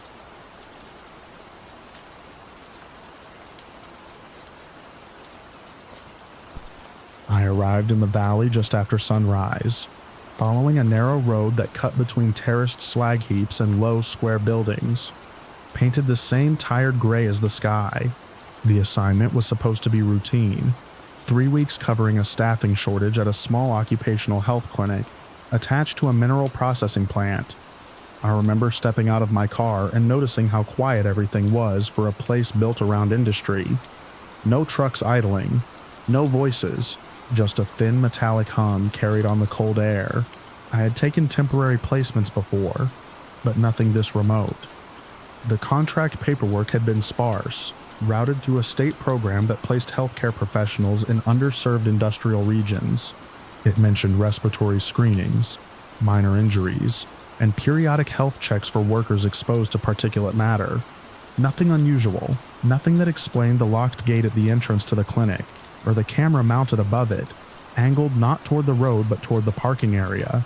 A man in a high-visibility jacket opened the gate after watching me through the camera for longer than felt necessary. He didn't introduce himself, just checked my ID against a clipboard and waved me through. His eyes lingered on my hands, as if confirming something. I assumed it was a safety habit, making sure I wasn't bringing anything hazardous inside. The clinic interior was cleaner than I expected, almost sterile in a way that didn't match the dust outside. The walls were bare except for a few laminated safety posters. No local photos, no personal touches. The staff was minimal. A nurse named Elaine and an administrator who barely spoke. Elaine gave me a quick walkthrough, her tone efficient, almost rehearsed.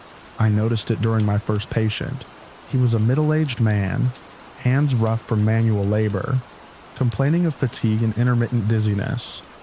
When he rolled up his sleeve for a blood pressure check, I saw the marking on the inside of his forearm. It wasn't a tattoo, at least not any kind I recognized. It looked more like a scar, but too precise. A set of parallel lines intersected by a curved arc, faintly raised as if it had been pressed into the skin rather than cut. I didn't comment immediately. People in isolated communities often shared cultural markings or occupational identifiers, but when I asked about prior injuries, he hesitated before answering, his eyes flicking toward the door. "Old thing," he said, dismissive. "Doesn't matter." I let it go, but I documented it. It didn't match any known occupational hazard pattern I'd seen. By midday, I had seen 6 patients. 4 of them had similar markings, not identical, but variations on the same structured pattern, always on the forearm, always subtle, as if meant to be overlooked unless you were paying attention. Elaine noticed me noticing. "They're nothing," she said quietly while we restocked supplies. "You'll see them a lot here. What causes them?" She didn't answer right away. Instead, she aligned a row of sealed instrument packets with unnecessary precision. "Environmental," she said finally. "Something in the air maybe. The company's aware." It didn't sound like a medical explanation. It sounded like something repeated enough times to become acceptable. That afternoon, I stepped outside during a break and saw more of the valley. The plant dominated the center, a series of conveyors and processing towers surrounded by storage silos. The residential area sat further uphill, arranged in neat rows. Every building looked the same. Every window reflected the same flat light, and everywhere there were cameras. Not hidden, not subtle. Mounted on corners, on poles, on the clinic roof. Their presence wasn't covert surveillance. It was normalized like streetlights. I began to feel it then, not fear exactly, but a steady pressure, like being observed from too many angles at once. On my second day, I started asking more direct questions. I kept it clinical. Any history of dermatological conditions, exposure to specific chemicals, participation in workplace safety programs. Most patients deflected. Some answered vaguely. A few became visibly uncomfortable, their posture tightening, their responses shortening. One older woman gave me more than the others. She had the marking, more pronounced than the rest, the lines darker and more defined. It happens after a while, she said, not meeting my eyes. You settle in, and then it shows up. After what kind of exposure, I asked. She shook her head slightly. Not exposure. Staying. That word lingered with me. Later that day, I accessed the clinic's digital records, or tried to. The system required credentials beyond what had been provided in my onboarding packet. Basic patient files were accessible, but anything related to long-term monitoring or occupational health trends was restricted. The administrator noticed me attempting access and stepped in without speaking, closing the window with a few quick keystrokes. Not needed for your assignment, he said. His tone wasn't hostile, it was final. That evening, I drove toward the residential area, intending to get a sense of the community outside the clinic. The road curved upward, offering a view of the valley below.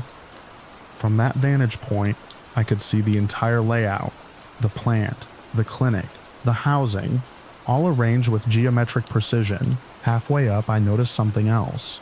Every person walking along the road had their sleeves down. Despite the mild temperature, long sleeves, gloves, even among those doing light work.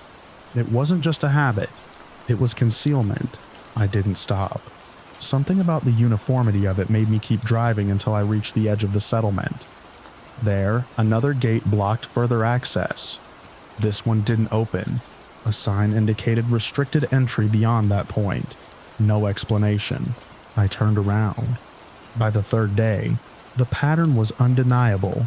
Every long-term resident had the marking. Newer workers, temporary contractors, and people like me did not. At least not yet. I started documenting more aggressively. Photographs, measurements, timelines. I kept everything on a personal device, rather than the clinic system. It felt necessary, though I couldn't fully articulate why. Elaine grew more distant as I pressed further. She still performed her duties, but conversations became shorter, more controlled. Once I caught her looking at my forearm while I adjusted my sleeve. The expression wasn't curiosity, it was assessment. That night, I noticed the first change. It was small, easy to dismiss. A faint indentation on the inside of my left forearm, just below the elbow. Not visible unless the light hit it at an angle. I ran my fingers over it, expecting to feel a scratch or irritation. The skin was smooth. I told myself it was pressure from leaning against a surface, or maybe an allergic reaction. Something explainable. I slept poorly. The next morning, the indentation was still there, slightly more defined. I went to the clinic early and checked it under proper lighting. The pattern wasn't random. It followed a line, a deliberate line. I didn't mention it to Elaine. Instead, I reviewed my notes. The older woman's words repeated in my mind. You settle in, and then it shows up. Settle in. I had been there 3 days. That afternoon, I was called into a meeting with 2 individuals I hadn't seen before. They introduced themselves as representatives of the local administration. Their presence felt official, but their titles were vague. They asked about my adjustment to the assignment, my workload, my observations. I answered carefully, keeping my tone neutral. When they asked specifically about patient markings, I described them in clinical terms, avoiding speculation. They listened without interruption. Then one of them said, "You'll find that some aspects of this community are integrated." It wasn't an answer, it was a boundary. After the meeting, I returned to my workspace and found my personal device missing.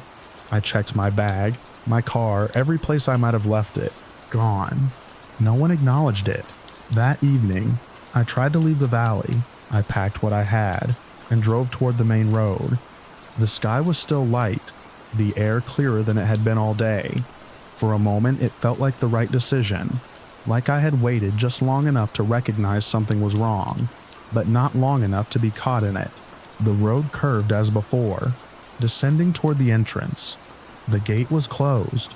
The same man in the high-visibility jacket stood beside it. He didn't approach my car, he just watched. I rolled down the window and explained that my assignment required me to return to the city for administrative reasons. It sounded thin even as I said it. He shook his head once. "Temporary assignments stay until completion," he said. "I can come back," I replied. "This is just—" He raised a hand slightly. Not aggressive, just enough to stop the sentence. "Not how it works." I looked past him at the road beyond the gate. Empty. Open. Then I noticed the camera above the gate, angled directly at my car. I didn't argue further. I turned around. That night, the marking on my arm deepened. The lines became visible without angled light. Still faint, but unmistakable. The skin felt normal. No pain, no irritation, just altered. I tried to scrub it off in the sink. It didn't change. By the 5th day, it matched the early stage markings I had seen on others. Elaine saw it. She didn't react immediately. Just a brief pause, her eyes settling on my forearm before returning to her work. "It starts subtle," she said after a moment. "For everyone." "What is it?" I asked. She exhaled slowly. "It's how the system knows you're part of it." "What system?" She didn't answer. Instead, she handed me a patient file and moved on. I stopped asking questions after that. Not because I didn't want answers, but because the pattern had shifted. The questions no longer felt like a path out. They felt like confirmation of something already in motion. Days blurred into a routine. Patience, documentation, silence. The marking continued to develop, each line becoming more defined, more consistent with those I had first observed. No pain, no clear cause, just progression. I began to notice other changes. Doors that had once required access now opened without resistance. Staff members who had been distant became marginally more open, their interactions less guarded, not friendly, but less closed, as if something about me had changed in a way they recognized. I tested the boundary again after a week. I drove to the gate without packing this time, without pretense, just to see. The gate opened before I stopped the car. No one stood beside it, no one watched openly. I could see the road beyond, stretching out of the valley, disappearing into the mountains. I didn't drive through. I sat there, engine idling, looking at the open path and the reflection of my own arm on the steering wheel. The marking was fully formed now, matching the others in shape and depth. Integrated, I turned the car around and drove back to the clinic. I'm still here. The assignment never formally ended, but no one references its duration anymore. New people arrive occasionally, the same way I did. Temporary, observant, unmarked. I recognize the way they look at the residents, the way they notice the patterns, the way they begin to ask questions. I don't answer them, not because I can't, but because I understand now that the answers don't change the outcome. This place doesn't force you to stay. It just makes leaving irrelevant. This morning, I checked my reflection in the clinic window before starting rounds. The marking on my arm caught the light, clear and deliberate. Behind me, the valley moved in its quiet, controlled rhythm. For the first time, I didn't feel like I was being watched. I felt like I was part of what was watching.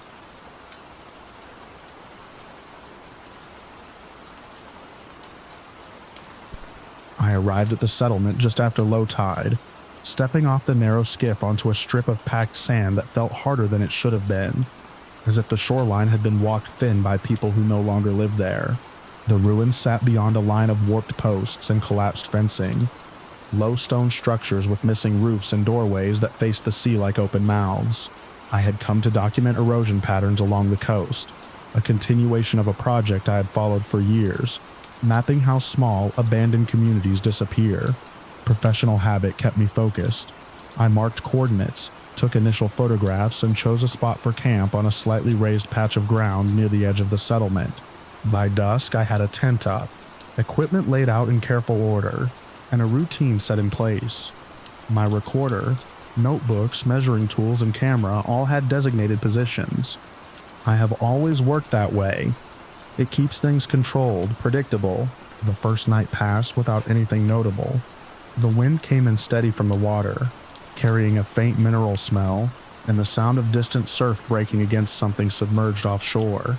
I slept lightly, waking once to check the tide line, then again before dawn to begin documenting. It was sometime late the following morning when I noticed the first discrepancy. My camera had been left on a flat stone beside my pack. I remember placing it there because the surface was level, and I had been testing stability for long exposures. When I reached for it, it was gone. Not misplaced, not partially obscured. Gone. I stood still for a moment, running through the previous evening step by step, then began a methodical search of the immediate area. I found it 30 feet away, resting upright against a broken section of wall. The placement was deliberate, too deliberate to be explained by wind or shifting ground. The camera wasn't damaged. It hadn't been dragged. It looked set there, angled slightly toward the shoreline as if positioned for a shot. I told myself I had carried it there and simply forgotten. That explanation held for a few minutes. Then I checked the memory card. The last photo taken was from the previous evening. From the original position near my pack, I returned the camera to where it belonged and made a note in my log. Equipment displacement, unknown cause. I wrote it in the same neutral tone I use for all anomalies. The second incident happened that afternoon. I had been working along the edge of the ruins, measuring the distance between structural remains and the encroaching tide. When I came back to camp, my notebook, my primary field record, was no longer inside my pack. I keep it in the same compartment. Always. It wasn't there. This time, I didn't search randomly. I expanded outward in a grid, scanning the ground for any sign of disturbance. After several minutes, I found the notebook lying open on a flat stretch of sand just beyond the boundary of the camp. The pages were turning slightly in the wind. I approached slowly, noticing first that the notebook was open to a page I had not yet written on. Then I saw the marks. They weren't words, not letters I could recognize. Just shallow impressions, like something had pressed into the paper without leaving ink. Lines and arcs that overlapped without forming anything coherent. I closed the notebook and returned it to my pack. At that point, I considered the possibility of another person in the area. A local perhaps, or someone passing through. The settlement wasn't marked or protected. There was nothing to prevent access. I did a full perimeter check before nightfall, walking the outer edges of the ruins and scanning the shoreline in both directions. The land stretched empty for miles. No boats offshore, no tracks beyond my own, no sign of recent habitation. I went to sleep that night with the sense that I was not alone, but without evidence strong enough to act on. It was early the next morning when I saw the figure for the first time. I was standing near the waterline, recording the position of debris exposed by the receding tide. The light was flat, the sky overcast, and the ruins behind me cast long, indistinct shadows. I turned to look back toward camp and saw something standing near the far edge of the settlement. At that distance, it was only a vertical shape, human in proportion, but lacking detail. It stood still, facing in my direction. I didn't call out. I watched. After several seconds, I started walking toward it, expecting movement, some acknowledgement of my approach. There was none. The figure remained fixed in place. When I reached the point where I had first seen it, there was nothing there. No footprints, no disturbed ground, just the same uneven surface of sand and stone. I stood for a while, scanning the area, then turned slowly back toward camp. That was when I noticed my equipment again. My measuring tools had been rearranged, not scattered, not damaged, rearranged, aligned in a straight line parallel to the shoreline, each piece placed with a precision that mirrored my own habits. I felt a shift then, something subtle but immediate. The sense that whatever was happening was not random. It was intentional, observational. I began documenting more aggressively after that. Photographs of every setup, timestamps on every entry, careful tracking of positions. I wanted a record that could either confirm my observations or expose them as errors in my own process. The figure appeared again that afternoon. This time, it was closer. I was at camp reviewing notes when I looked up and saw it standing just beyond the collapsed fencing. The same stillness, the same lack of detail. It faced me directly. I didn't move. Neither did it. We remained like that for what felt like several minutes. The wind shifted, carrying the sound of the surf more sharply, and for a moment I lost focus. When I looked again, the figure was gone. I checked the ground immediately. There were no footprints leading to or from the spot. That night, I did not sleep. I stayed inside the tent, listening to the movement of the wind against the fabric, the distant rhythm of the water, and something else faint, irregular sounds that I could not place. Not footsteps, not voices, just the sense of movement, just beyond the boundary of the camp. At some point before dawn, I heard the distinct sound of something being set down, not dropped, set down. I waited until first light to check. My recorder, which had been inside the tent near my sleeping bag, was now outside, placed on the same flat stone where the camera had originally been. I picked it up and checked the playback. There was a recording I had not made. It contained no voices, no clear sounds, just a low continuous tone, like wind moving through a narrow opening, and beneath it a pattern of soft, intermittent taps, not rhythmic, not regular, but deliberate. I packed immediately after that, not in a panic, but with a clarity I rarely experience in the field. The project, the data, the professional commitment that had brought me there, all of it shifted behind a more immediate priority: leaving. As I worked, I kept scanning the perimeter, expecting to see the figure again. It did not appear. By mid-morning, I had everything secured and was ready to return to the shoreline to signal the skiff I had arranged for pickup later that day. Before I left the camp, I did one final check of the area. That was when I noticed the alignment. From the edge of the ruins to the shoreline, there was a line of objects placed at regular intervals. My equipment, small pieces of debris, fragments of stone, each positioned in a way that formed a path. Not random, directed. The line led from the center of the settlement to the exact point where I had first seen the figure. I did not follow it. I walked around it, keeping a wide distance, and made my way down to the water. The skiff arrived on schedule. The operator didn't ask questions. I didn't offer explanations. I loaded my gear, took one last look at the settlement, and left. From the water, the ruins looked smaller, less defined, just another stretch of abandoned coastline. But as we moved farther out, I saw something at the edge of the settlement, a vertical shape, standing where the line of objects ended, facing the water. I watched it until distance and haze reduced it to nothing. I filed my report when I returned, documenting the equipment displacement, the unexplained recordings, and the visual observations in the most neutral terms possible. I avoided conclusions. I avoided speculation. The site has not been reassigned. My equipment was checked, cataloged, and returned to storage. Nothing was found to be malfunctioning or altered beyond what I had recorded. I continue my work in other locations, but I no longer camp alone in isolated settlements. And I no longer leave my equipment arranged in predictable patterns. There are moments, even now, when I set something down and later find it shifted just enough to notice, not moved far, not misplaced, just repositioned, as if something is still observing the way I work, learning the order I impose, and testing the edges of it without ever crossing into something I can prove. I have learned to leave immediately when that happens. No documentation, no verification, just departure. Because the last time I hesitated, I found a single object placed at the edge of my camp that I know I had not brought with me.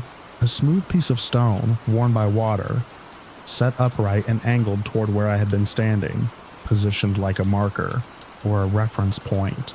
I did not stay long enough to see if anything would stand behind it.